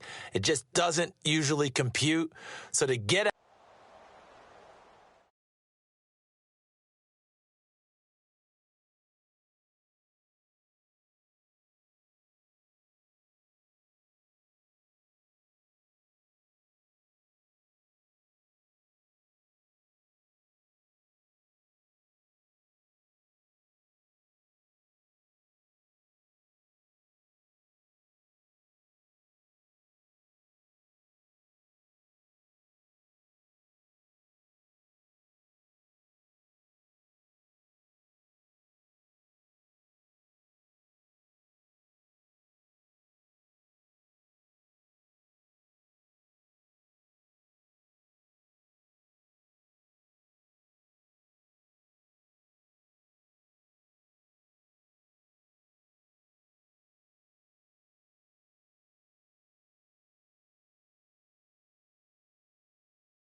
Hello, everybody. I'm Larry Ridley, and this is the NFL on EA Sports.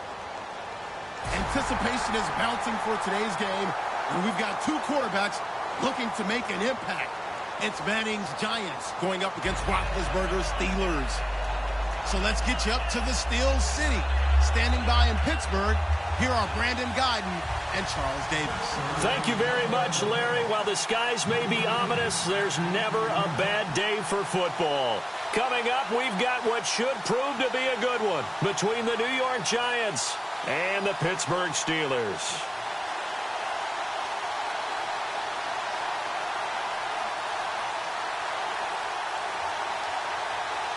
On to get us started now, the kicker, Chris Boswell. And with towels waving, we're underway from Heinz Field. And, oh, he kicked it out of bounds. That's a big penalty. And this is where the rest of the team turns and stares at the kicker and says, you have one job, Execute it.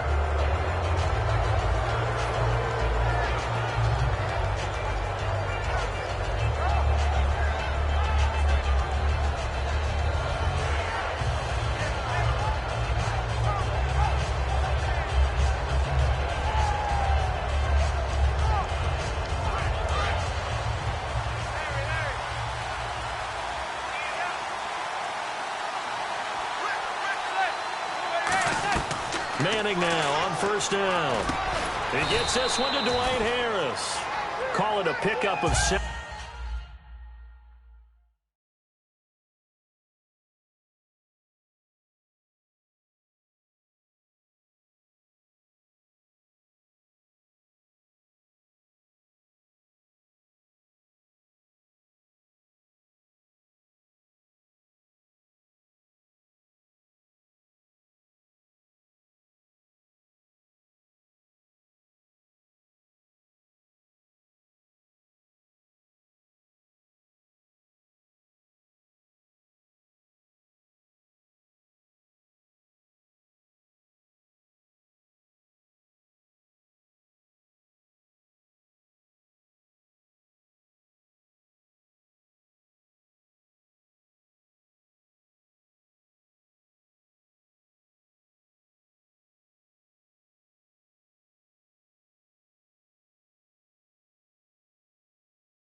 And that'll make this a second down.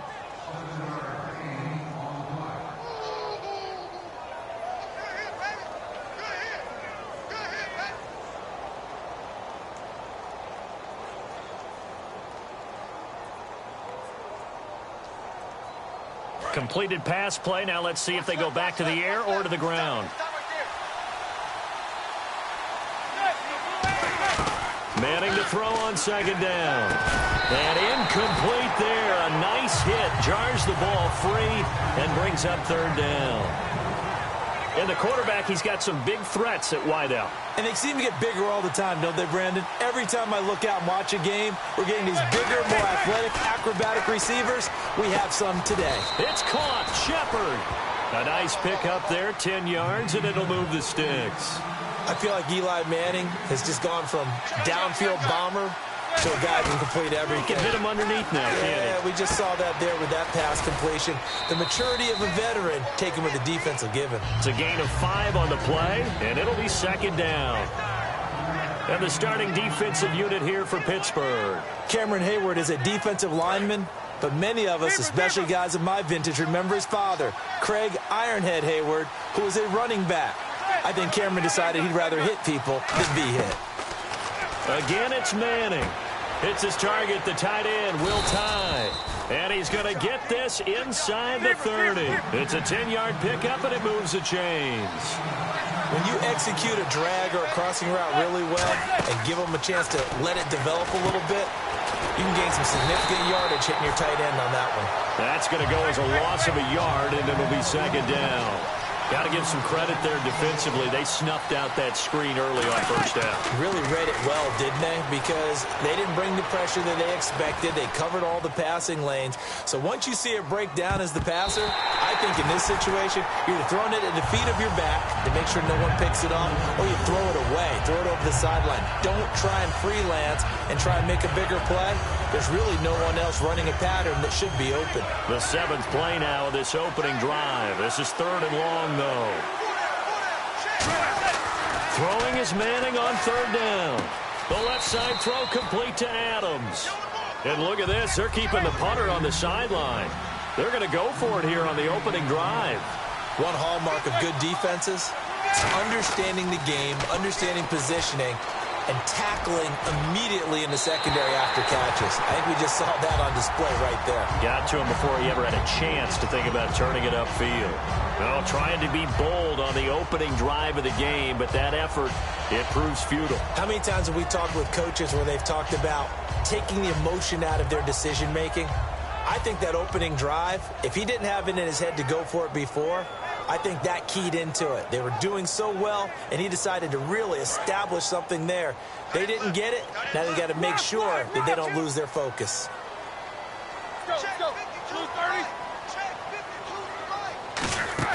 They go play action here on first down, surveying the field. And this one complete to Marcus Wheaton. Call it a gain of 5, and that'll make it a second down. And the big boys up front in the trenches, what do you think of the O-line, Charles? I love them because this is a group that's so cohesive. They know what the man next to them is going to do at all times, and they operate as a terrific unit.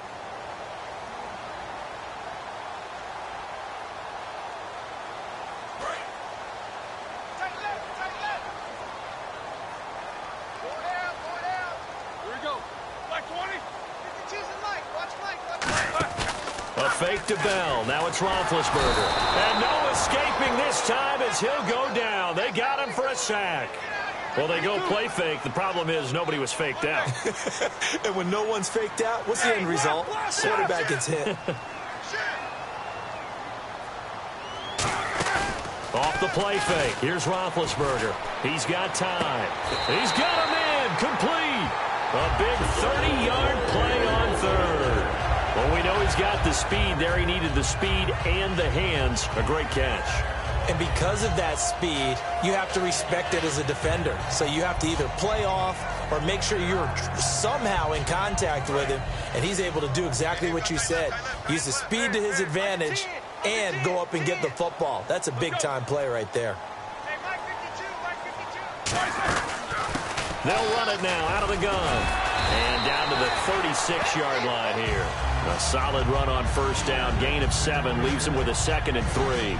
Some runs are blocked so well, you almost forget that someone has to carry the ball to gain the yardage. The leverage by the offensive line to create space up front, really well done. And the offense still has a couple plays to go to pick up the first on 2nd down and 3. Now Roethlisberger to throw on 2nd down. And he'll be hit as he releases it, and that'll fall incomplete. And we look now at the defense for the Giants. Landon Collins is built like your typical tackle-first safety, but he does have the ability to play the deep part of the field. And on the outside, they're playing press coverage. Now been hit, and he lost the football. It's loose. They'll break the huddle here and go for it. This is 4th down.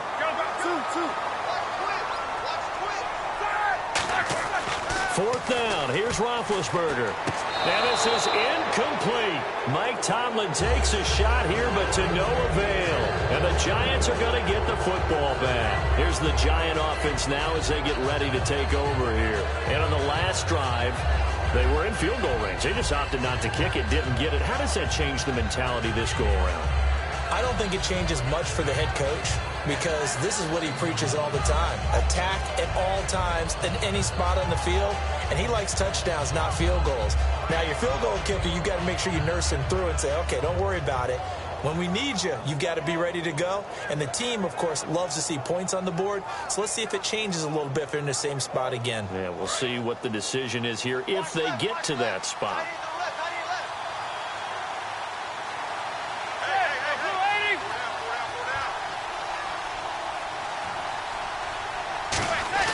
Throwing on first down is Manning. And it pops free. The collision there jarred the ball loose and brings up 2nd down. Everything about that play tells you about today's NFL offenses and what they're asking out of running backs. You can't just be a guy who can run the football. You have to be able to catch it as well. And he didn't get that done on that play. Manning, they go screenplay with Jennings. It'll be a pickup of only a yard, and that's going to bring up the 3rd down. I'm going to show my age here a little bit. We used to talk about running backs catching the ball as safety valves. Nowadays, they're a big part of the passing offense. Quit acting like you're so old. You're only 65. Here's Manning to throw. And the 3rd down pass falls incomplete.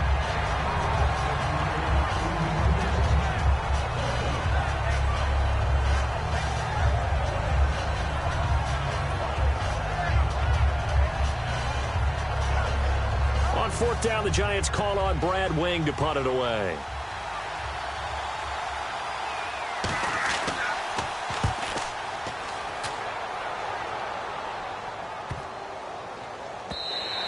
And this one hits at the 3 and then bounds into the end zone for a touchback. And Pittsburgh getting set to take the field. And last time we saw them go for it in kind of an unusual situation. It's not like it's a 4th quarter do or die. They went for it, didn't get it. We'll see how that affects them this go-around. Partner, I'm wondering if we're starting to see the effects of analytics coming into play here, where people are studying the number of possessions, how many times you should go for it, what position it leaves your team in. Maybe we're starting to see a little bit of that creeping into the NFL game. Yeah, I think we've seen it in other sports, maybe into the NFL now as well. Bell trying to find a lane, but instead he'll get back to the line of scrimmage and no more. Jonathan Casillas there on the tackle. So nothing there. I don't know that that's all in the back, though. You got to look at blocking there, don't you? I would agree with that totally. At some point, they have to win at the point of attack. Instead, it was the defense getting it done again and holding them to no gain. Yeah, he's able to get most of what he needed on the carry there. 7 yards on the gain, and it's 3rd and 2 now. They'll try and run for it with Bell. And he will have a first down as they get him to the ground at the 37. Give him 10 yards on that one, and that'll earn him a fresh set of downs.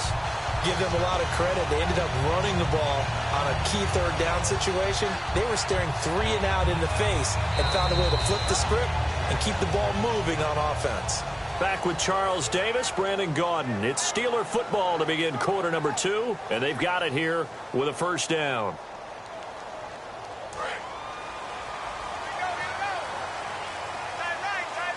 They come up with one running back. That's Bell.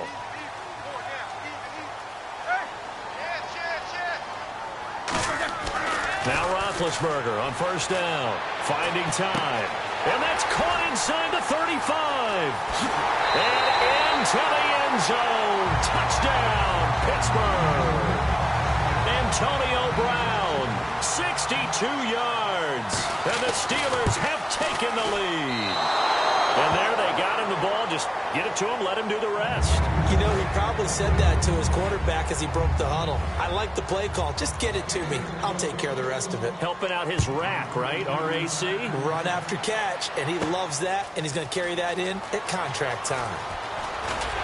And he will be brought down here at about the 17-yard line. The Giants offense now gets ready to head back onto the field. And 3 and out on the last drive. No points on the scoreboard. A little soul-searching now? I would say so, and they need to help out their defense a little bit. They've had to be on the field a lot more than normal, put them in some tough spots. But what's the old adage? When you get another chance, it gives you a better chance to do it right.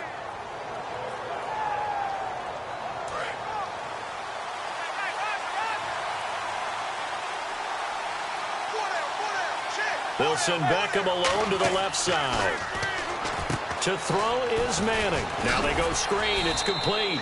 And he'll get it up here this time to the 21. A gain of 4 on the play, and it'll be a second down.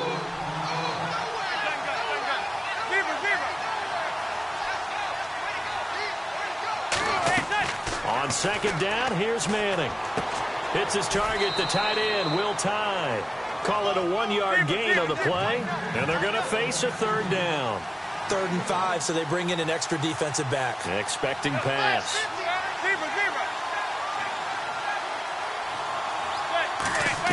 From the gun on 3rd down, Manning. And he dropped it. Now it was tipped. Altered the ball a little bit, but he dropped it. And now 4th down. Well, we're not playing 3 yards in a cloud of dust football anymore. I kind of get why those old school coaches sometimes didn't want to throw the football. Because if it's popped up in the air, it almost turns into slow motion. And both sides trying to get to the football, and you're holding your breath wondering whether it's going to go good or bad for your team.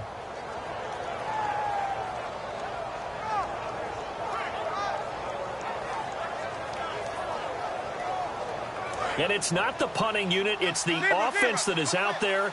They're going to try to pick up the first.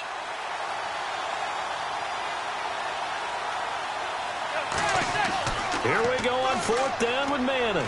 And he's got Will Tye complete. And he's going to have the first down at about the 38. That'll be a gain of 16. And they're able to pick up the conversion here on 4th down. Jennings. And he's taken down, but not before getting this across midfield and just shy of the 40. All right, I've got to be careful here. All right, he's on the plus side of 30. There may be a little gray in the beard, but that's not slowing down his speed as far as he's concerned. Well, he's saying I'm on the plus side of 30. Well, if you're on the plus side of 30, you don't know what I'm on the plus side of. All I know is that run right there, let us know there's still some life in those legs. Absolutely, still got a lot of life left in those legs.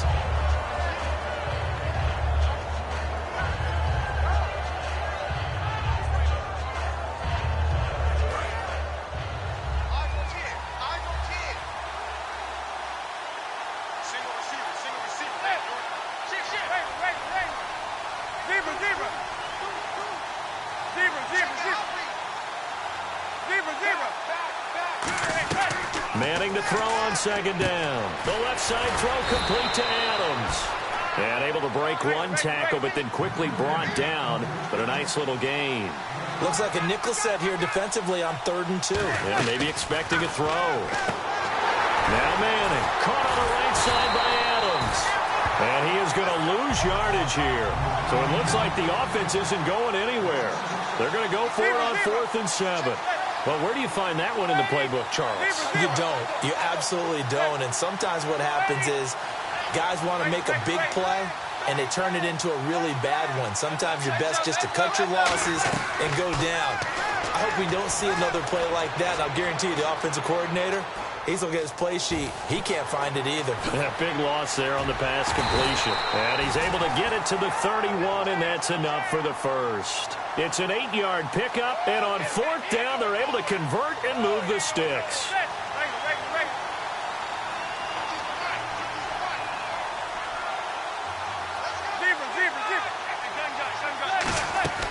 Now a carry here for Orleans Darkwa. Touchdown, Giants!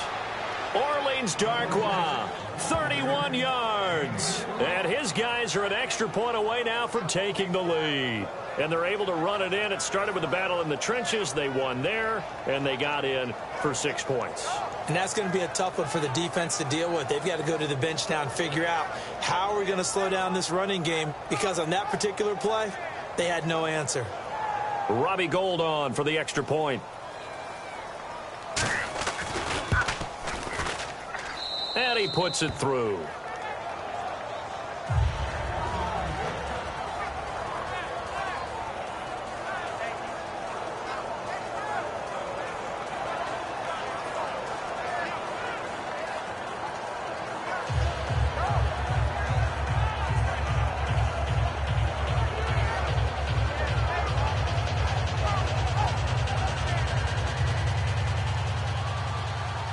After the touchdown, it's Robbie Gould now to kick it away.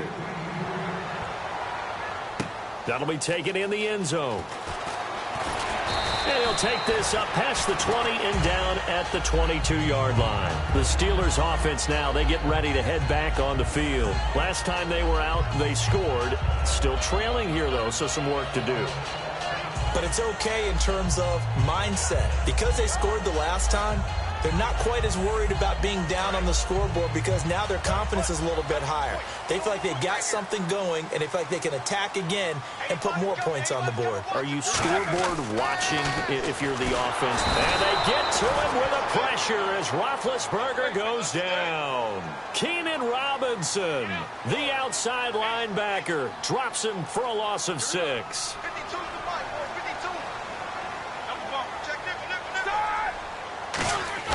A fake to Bell. Now it's Roethlisberger.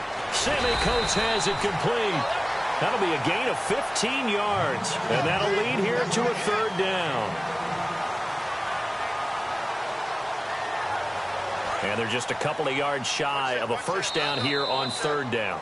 2 minutes to play here in the first half. Back to Heinz Field after this.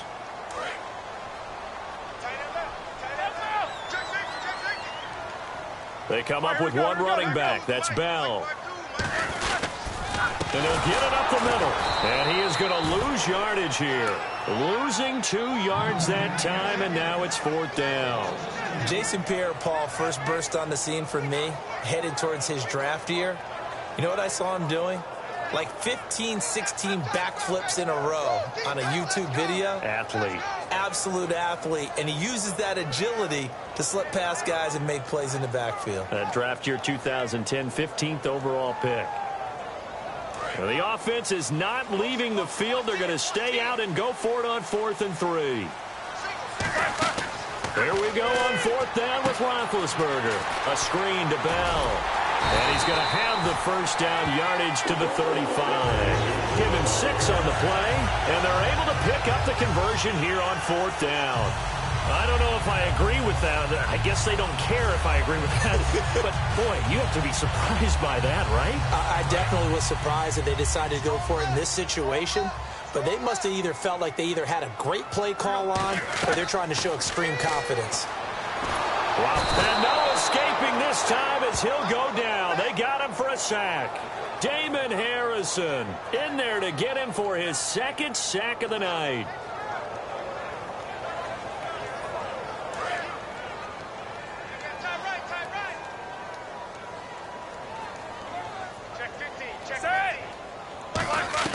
On 2nd down, here's Roethlisberger.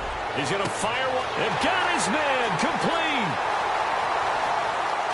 And into the end zone. Touchdown, Pittsburgh. Sammy Coates, 77 yards. And the Steelers are going to retake the lead. And while that touchdown does not give them an insurmountable lead, it's still a lead, and that always feels good to a team. They'd love to take that into the lockers, but a little time left on that clock, so some work to do. I like that. I like how you're guarding against a letdown there. Already looking forward. Coaching them up from right up here in the booth.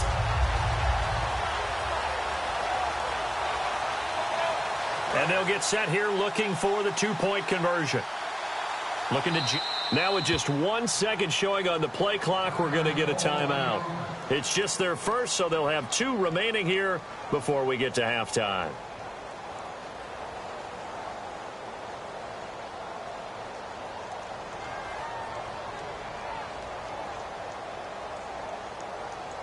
So they're going to go for 2.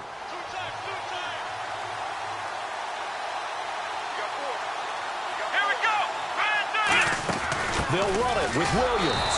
And he is going to be stopped short of the goal line. Oh, they'll mark him inside the 1. He just couldn't keep churning those extra few inches. And the 2-point attempt is turned aside.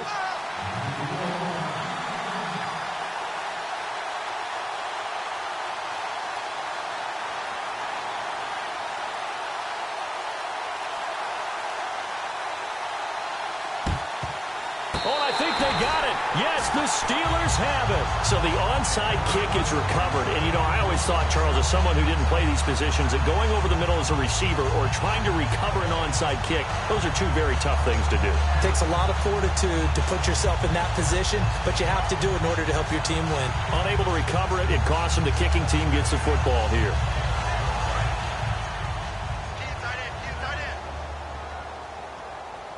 They come up with 1 running back. That's Bell. They go play. Roethlisberger goes down. Now hold everything here. We're going to get a timeout by the offense. So that means they're down to 1 remaining here as we head toward halftime. Roethlisberger now off the bootleg. And it's complete to Ladarius Green. There goes Green, and into the end zone. Touchdown, Pittsburgh. Ladarius Green as the first half is winding down, and the Steelers get the quick strike touchdown.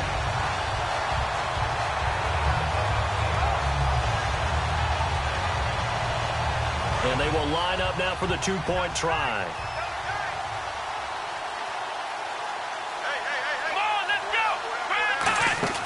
Roethlisberger looking to throw. And mercifully, he'll go down. As that play was an utter mess. That might be kind. And the try for 2 unsuccessful.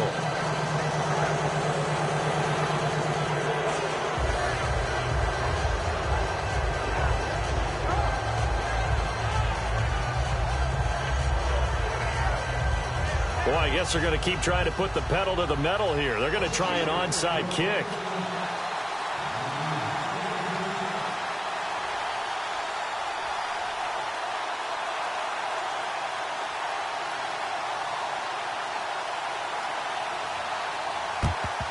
And this is going to be covered up by the Giants. A second quarter onside kick there that failed. Is that something that maybe they had dialed up before this game started? It feels like it, doesn't it? That they thought they had the right situation, you know, and the right approach in going after it. Also may signal that they feel like they have the superior team, that they can try these sorts of things and it won't come back and hurt them later.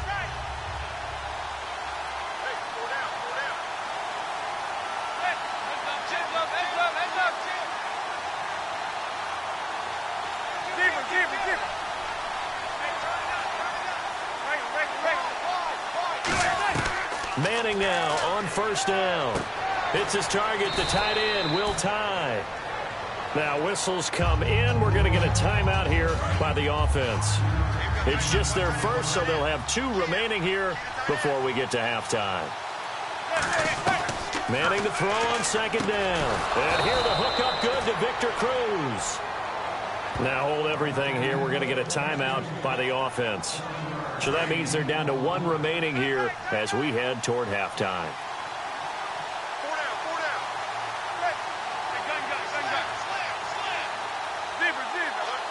They come out 5 wide, 3 of them to the right side. Manning now on first down. He's going to let this one go deep.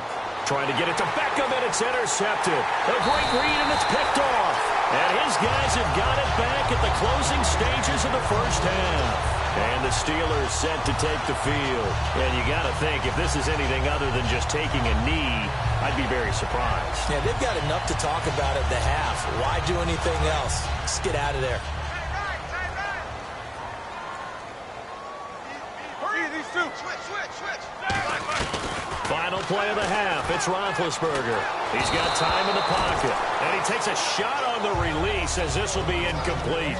That's it for the first half. And pump the brakes, Larry. Pump the brakes. We are ready for quarter number 3.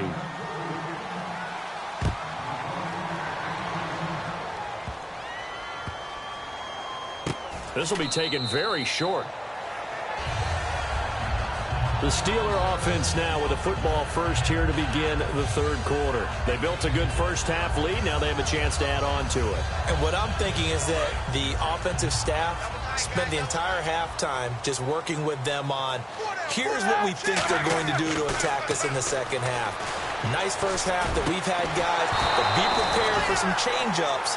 We're going to see them when we kick it off in the second half. See how they handle any adjustments that might be made defensively. I want to shift for a second and talk playoff picture. Yes, we've got a few more weeks, but the NFC East and the AFC West, if it ended today, would both have 3 teams in. And right now, the NFC East essentially has 4 because Dallas is clear of the field.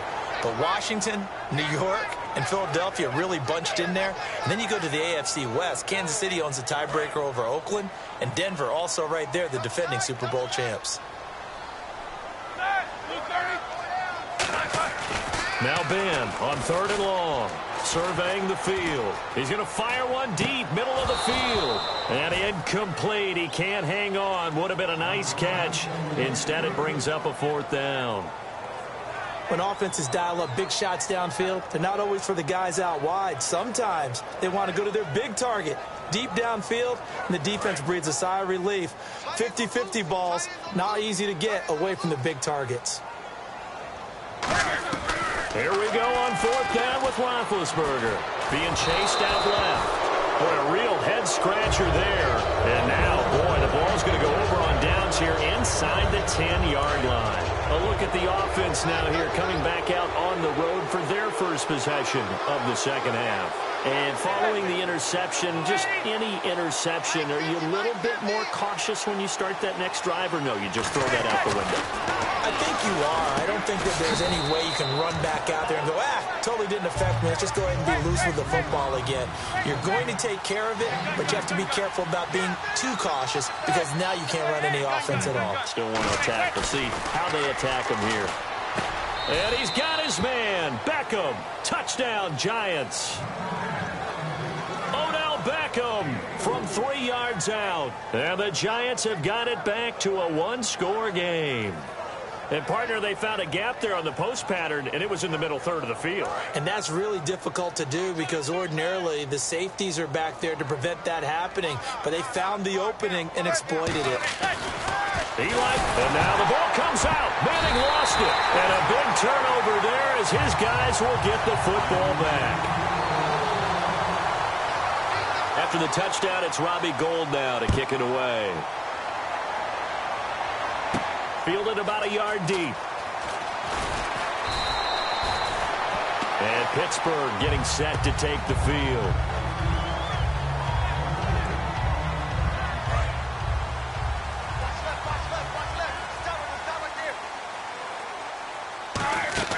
Following the fumble recovery, it's Roethlisberger. A screen to Bell.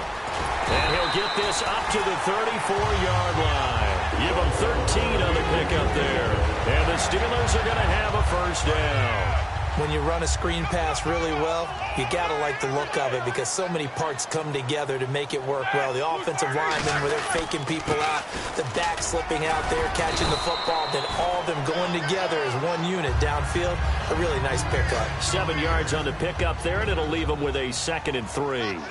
And that looked like some pretty easy yardage there right up the gut. And he's a guy that has some height to him. So when you don't have to drop a shoulder or create or get through contact or trash, Makes it a lot easier to stay upright, see the field, and make a run as we just saw there. I think that's a big pickup for a first down because when you run a drag route against zone, you're sometimes asking for trouble because you might run into a defender. Yeah, well, there they ran into a first down. Executed it to perfection. Trying to get it there to Martavis Bryant. And it's second down. Well, the numbers have been good in the passing game and certainly a big reason why they have the lead. But now here, third quarter, maybe go to the run game a little more? Yeah, perhaps. I mean, after that incompletion, a little credit to the defense for shutting them down on that play. Maybe you try and run the football a little bit more in this spot. But they have to feel good about how they've been throwing it overall.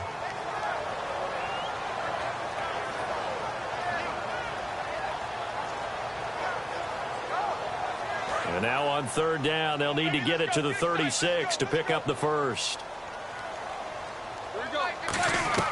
On third down, Roethlisberger. He's got time. He's going to fire one deep over the middle. And incomplete here on third down.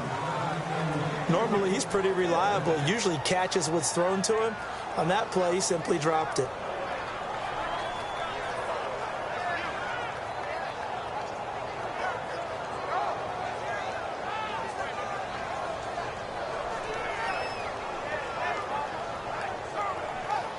And a little bit of a surprising move here. They will not punt the football. They will go for it on fourth. Fourth down. Here's Roethlisberger. And it is incomplete. Hey, let's look back on Week 10 for a second. What a slate of games. Seattle, New England, Dallas, Pittsburgh, New Orleans, Denver. What was your game of the week, partner? Well, my game of the week was Seattle at New England. Seattle coming off of the Monday Nighter, going on the road, getting it done at New England, who hardly ever loses at home. And it was a Super Bowl rematch. I love Dallas, Pittsburgh, a great game. Absolutely incredible finish in New Orleans. But how about Kansas City come from 17 down to beat Carolina? That was a heck of a game as well.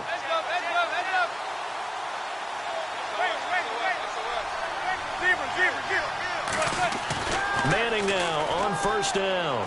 He sets to fire deep. That's going to be knocked away and incomplete. I know the initial focus was on how far that pass was downfield, but how about the coverage on the play? Able to stay with him, get his hands where the receiver's hands were going to try and catch the ball, tips it up in the air, and knocks it away.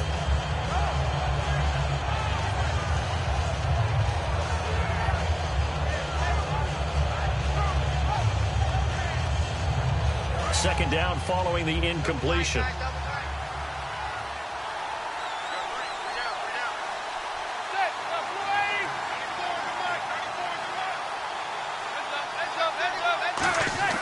Manning again here on 2nd and 10. Finding time. He's going to go up top again. And both guys were there, but it falls incomplete. I'm laughing to myself because I could just hear in film session. But, Coach, I was throwing it to Odell Beckham Jr. Of course I thought he was open. They'd love to go deep downfield to him, though. Such a threat. Yeah, a rare incompletion because most of the time we expect him to actually come up with the catch. And some changes here as the D-line separates some. So here we go now. An extra defensive back in there on 3rd and 10. Throwing is Manning. And that's incomplete. Very difficult night for the guys on offense. They've got to be looking at each other in the huddle and on the sidelines. How are we going to find some open space to complete a pass and find open room to run? This defense all night long has squeezed down the passing lanes, made plays on the football. It's really been a thing of beauty for them. He's got to figure all day long prepping for the game, they had to have talked about it again and again. Squeeze passing lanes and we'll be in great shape. Here we go on 4th down with Manning. He's got Cruz complete. And he's going to have a first down as he's brought down at the 44-yard line. And no press coverage here. They are backing off in the secondary. They're going to hurry back to the line now.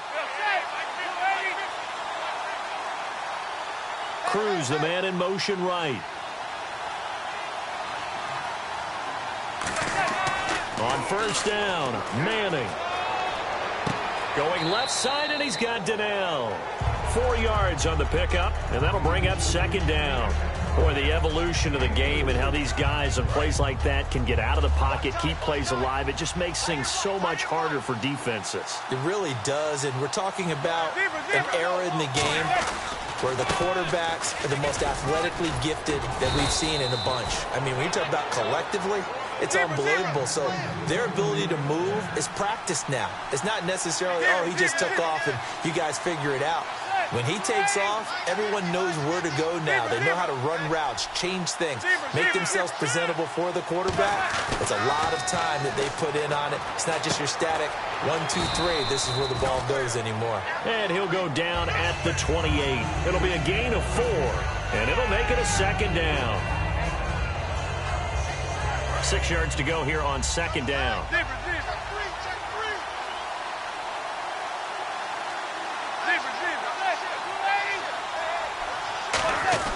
Manning to throw on second down. And the hit jarred it loose. It's incomplete.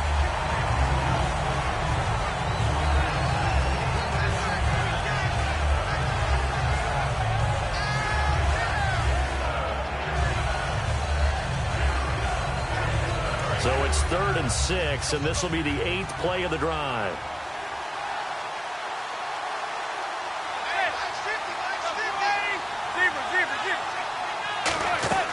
Throwing is Manning on 3rd down. He's going to flip one out here to his running back. And he's going to have a first down here as he gets this one to the 17-yard line. And quickly they get to the line. So many times you hear today's NFL described as a space game.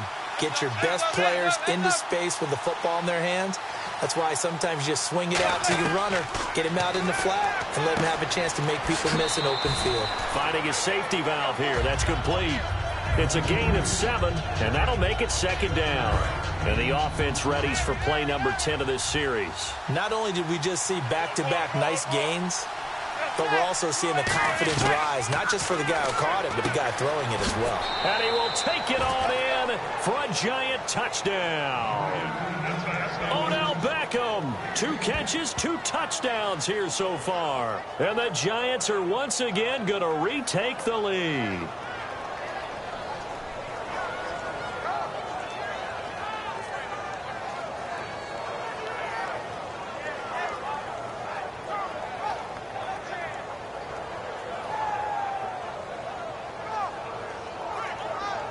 And they'll get set here looking for the 2-point conversion.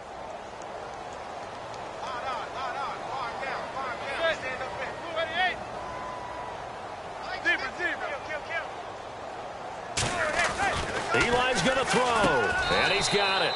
The try for 2 is successful, and it pushes the lead up to a field goal.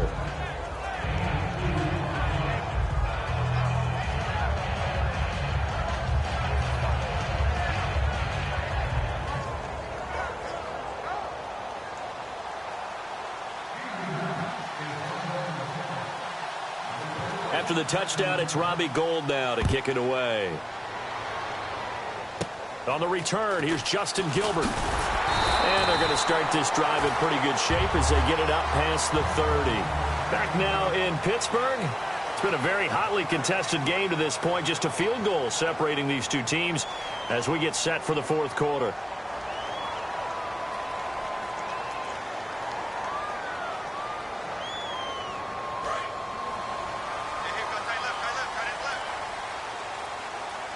Brown, the lone receiver, left. Now a play fake here on 1st down. Backing up. He's going to wind up and air it out. This is caught inside the 15. And he's going to take it in for a Steeler touchdown. Sammy Coates, his 2nd touchdown of the night. And the Steelers have taken the lead here in the 4th quarter. And how about that, giving us our 5th lead change of the game? It's been back and forth. No doubt about it. And right now, they're ahead, but they can't relax at all because if we've had 5 lead changes, I'm kind of betting on a 6th. Yeah, we might see a 6th. This fielded a few yards into the end zone. And the decision to come out is going to cost him 5 yards with a new rule as he's taken down right at the 20-yard line. And New York set to take the field. And they're going to need another score. Got one last time, but still down here.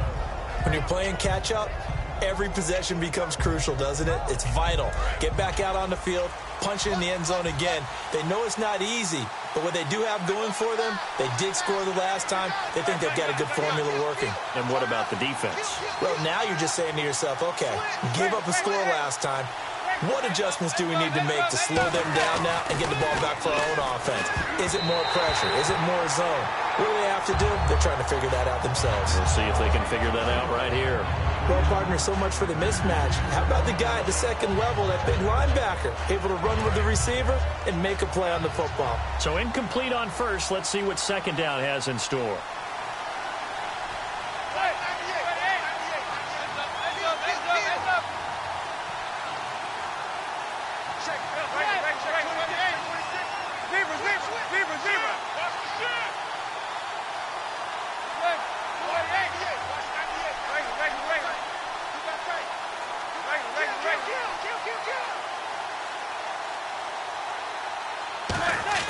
Manning will try again on second down. Steps away to his left. Give him 9 on the play, and that'll make it 3rd and 1. I think we have to give credit to him for buying time and extending the play. But, you know, there's some really upset defenders on that one. They thought that they had him. Instead, he was coated in Teflon and got away. Manning to throw on 3rd and 1. And he's got Will Tye complete. And he's going to get to the 31, enough for the first down.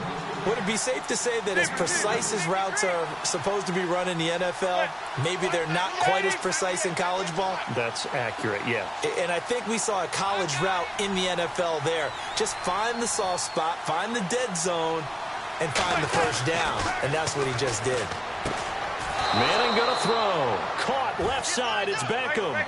13 yards there on the pickup. And that'll be good for a Giants first. And they're going to speed things up here. On first down, Manning. He's going to flip that out to the flat. It's complete. And he'll go down right around the 47 this time. It'll be a 2-yard gain, and it'll make it second down. So many times you hear today's NFL described as a space game. Get your best players into space with the football in their hands. That's why sometimes you just swing it out to your runner, get him out in the flat, and let him have a chance to make people miss an open field. To throw, it's Manning. Dwayne Harris, the intended target. And now it's 3rd down. I think that's a big-time play there because the slant route is really hard to cover because the timing is so quick. But able to see it, diagnose it, and get to the football, that's why he was able to bat it away. A nickel back added defensively as they look to stop this 3rd and 8. They'll try and set up the screen. It's complete. Nothing doing on that one, and it'll be 4th down. So here we go. The offense is going to stay out there. They're going for it on 4th and 8. Now the Steelers put a stop to the action with a timeout defensively. It's just their first. They'll be down to 2 remaining as we step aside here in the 4th quarter.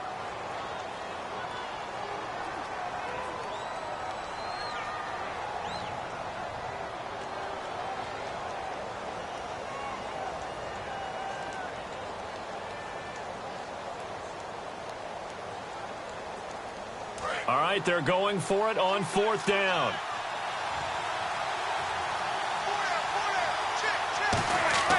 Now Manning, gotta have this one. And that is incomplete. The Giants go on 4th, but come up empty. And the Steelers, they're going to take over an excellent field position. And Pittsburgh getting set to take the field. And following that long touchdown pass, a one-play drive last time, see if the defense, you know they're ready. They don't want that to happen again. And you would have thought they would have been ready the last time. That's true. That's what you work on all the time. Make sure that no one gets behind you. That's the cardinal sin of defense, not giving up the long pass. They did. Let's see how they adjust. And that play will go nowhere. Losing yardage back near midfield at the 49. It's already 2nd and 12. The defense hoping to push them back more. Now Roethlisberger to throw on 2nd down. Over the middle here to Brown. And he gets this inside the 35-yard line. That one good for 16, and the drive will continue. And defensively, they were in zone coverage there. Do you have to be a little careful? You're losing playing against a good quarterback like he is. Oh, no, he lost the football. And a little bit of good fortune there. He wasn't able to get it back, but he did have a teammate on the spot able to retain possession for them. And now they're in the hurry-up. On second down, here's Roethlisberger. Over the middle, here to Coates. And he's in. Touchdown, Steelers. Sammy Coates, 37 yards. And the Steelers find a way to stretch their lead. And this is obviously quite a performance. And most of the time when we talk about someone putting a team on their back, I think we're talking about a guy who runs the football. In this case, it's a guy out wide catching it, and he's done exactly that, truly leading his team right now towards victory. 3 touchdown catches. He's been the headliner. Boswell now to kick it away after the touchdown. This fielded a few yards into the end zone. And he'll make it across the 20 as his guys will set up shop at the 23-yard line. And New York set to take the field. And last time out, went for it on 4th down, turned it over, gave him great field position, turned into 6 points, so they've got to recover here, Charles. It's amazing what one decision can do in the chain of events, right? The decision to go for it on 4th down. Caused all of that. It caused every bit of it, but it showed confidence. Hey, I've got confidence in you guys. Go pick it. And this is intercepted, and that should do it. A great read, and it's picked off. And his guys are going to get the football at the 37-yard line. And Pittsburgh getting set to take the field. And that recipe on their last drive that resulted in a touchdown looked pretty good, so they'll be hoping to do that once more. And it takes me back to when we sat with the offensive coordinator and the head coach. They felt pretty good about their game plan and thought there were some holes in the defense, and they exploited them the last time out. Let's see if they can come back and put together a similar drive. And we'll see if they can do just that. That's going to go as a loss of 2, and it'll be second down. The 4th quarter here, they've got the lead. They want to keep it on the ground. That's what they're doing. Smart football. Keep the clock grinding. Keep it going. But you got to figure now, they're going to see more people stacked up at the line of scrimmage as they try and bleed it out. And the offense will be looking to get at least some of this yardage back here. It's 2nd and 12. Here we go. Move 30. Hey. 4 down.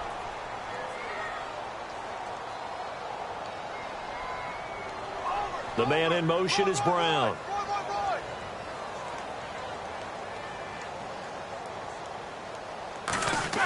On second down, Roethlisberger. He's going to rifle one deep left side. And intercepted. Maybe the turning point they need. A great read, and it's picked off. And this one will be brought back to the 22. And the Giants ready to come out now. And last time wasn't pretty. One play and an interception. We'll see if they can do better. I want to see if they want to go ahead and throw the ball again now on this drive after what happened on the last one. Throw it on the first play. Give the quarterback some confidence. See what happens. Trying to shake off the interception. He'll look to throw. Hits his target, the tight end, Will Tye. They call it a gain of 19, and it moves the chains. And they're going to hurry back to the line now. Manning now on 1st down. Caught left side. It's Beckham. And he'll be taken down across the 50 at the 45 in enemy territory. And partner, nice little connection there on the corner route. The receiver set it up perfectly, worked his way inside, and then broke it back to the outside for the completion. He finds his target, Beckham. And he's going to go out of bounds, taking it down inside the 25. It's always interesting to watch a player fight his own instincts, because when you're a ball carrier, you're taught to fight for every inch, every yard. But in this situation, the smart play was to get out of bounds, and that's exactly what he did. Throwing over the middle, but it's incomplete. And that incompletion was caused by the defense. I think they were trying to get one into the middle of the field, trying to find a receiver there. But they were in zone defense. And what are the advantages of being in zone? Eyes and reaction. Eyes meaning all eyes are on the quarterback and able to react when he throws the football and rally to that spot. And that's exactly what happened. And he will take it on in for a giant touchdown. Sterling Shepard, a 24-yard touchdown. All right, now a big 2-point conversion attempt still to come. Eli's going to throw. And unable to connect. They don't get the 2-point conversion here. Well, partner, since this new 2-point rule came into play, offenses spend a lot more time working on it. That means the defenses are doing the exact same thing.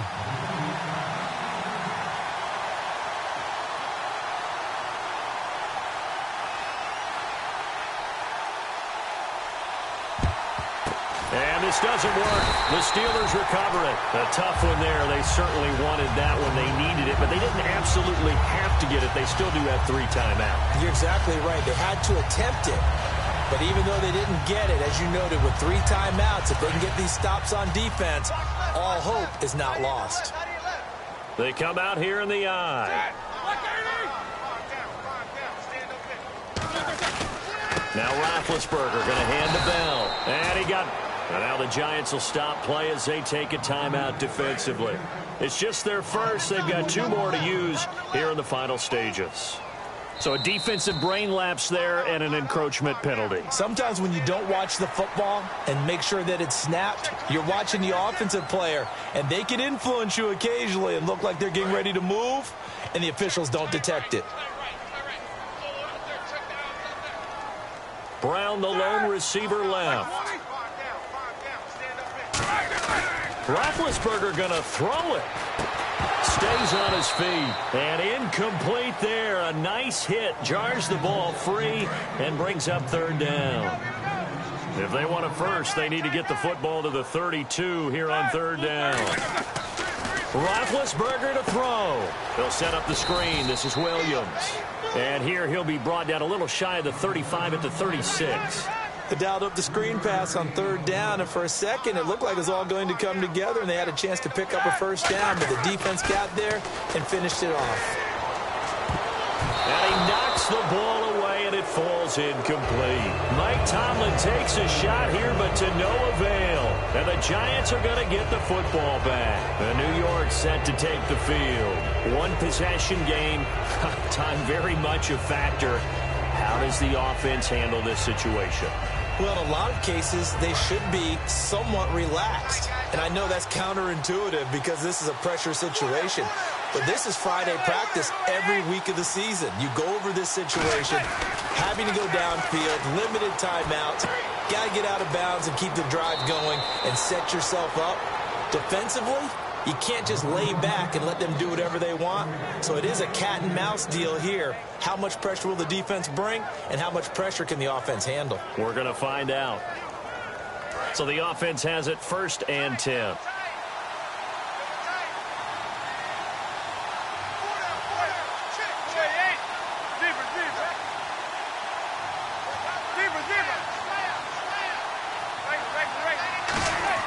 He's back to throw. Now a desperation throw deep downfield. And this is caught. Touchdown. And they've taken the lead here in the final minute. And my friend, drama as they get the lead here in dramatic fashion in the final moments of this one. The only way they can win, find a way into the end zone as the time was dwindling. Defense knew it, still couldn't prevent it.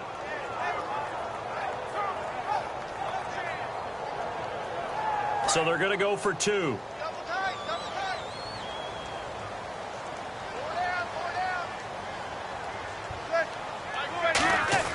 They'll try and throw for it. And this is caught. And it's a 3-point game. So that effort gives them a 3-point cushion and guarantees that a field goal going forward won't beat them. Yeah, and that's really good strategy because that's all you care about. Not getting beat at this stage. At least give your team a fighting chance.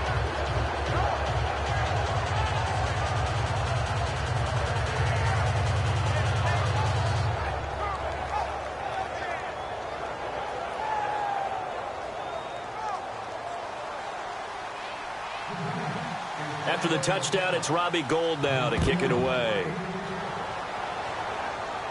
That'll be taken in the end zone. And a pretty good return here. He'll be stopped just shy of the 25 at the 24-yard line. And Pittsburgh getting set to take the field. They only need a field goal. Obviously, the clock a huge factor. They'll be watching that. What do they need to do here, Charles? Your sequence of plays has to get you out of bounds. Completions, get out of bounds, gain some yardage. Then when the clock hits 7 seconds or left, now you've got a decision. Are you in field goal range, or is it Hail Mary time? Because from 7 seconds down, you don't want to take a shot that you're going to have another play. We'll see how they handle it. Hey, boys, got 4 down. Back to throw. And he can't get a throw away. He's taken down. Now whistles come in. We're going to get a timeout here by the offense. That'll leave them with just one remaining in this fourth quarter of play.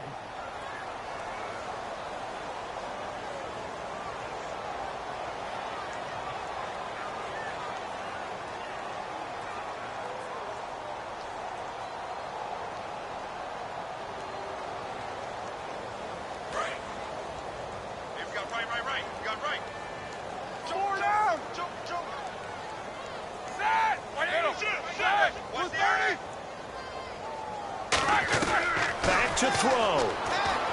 He's got time in the pocket. He's going to let it fly.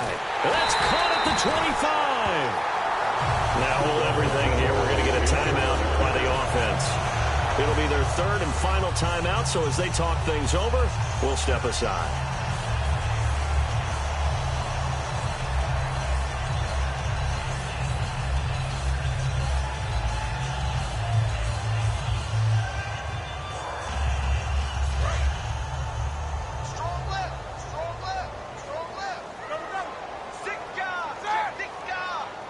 In motion is Coates. They'll look to throw. He couldn't quite hold it. Got hit. Ball pops out. Incomplete. After all the preparation, all the practice, a play like that will absolutely break your heart. They had everything they wanted, just unable to complete it. In the end zone, a big-time drop.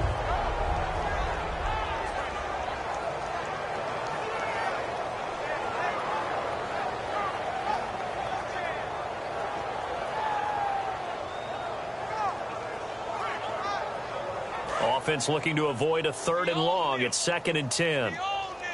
3 receivers to the left, 1 to the right. One last shot for Roethlisberger. And this is caught. And he's brought down after a good gain. Well, partner, still a head-scratcher to me how this one ended. Down 3. I just thought, no matter the situation, you're in a spot where you can kick that field goal and go to overtime. Why not do it? And this is where I think the analytics guys are going to continue to get more and more traction in the league. We've talked about different people now saying, I need a game management coach, someone in the booth to take the emotion out of it. Did they lose track of where they were on the clock, right? Did they lose track of where they were on the field?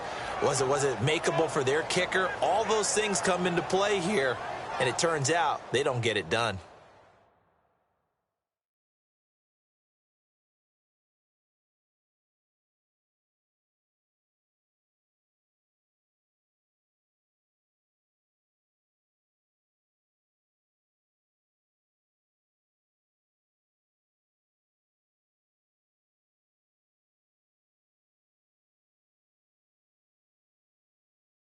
So that's a wrap for Charles Davis. I'm Brandon Gaudin. And this has been a presentation of the NFL on EA Sports. For more, check us out at easports.com.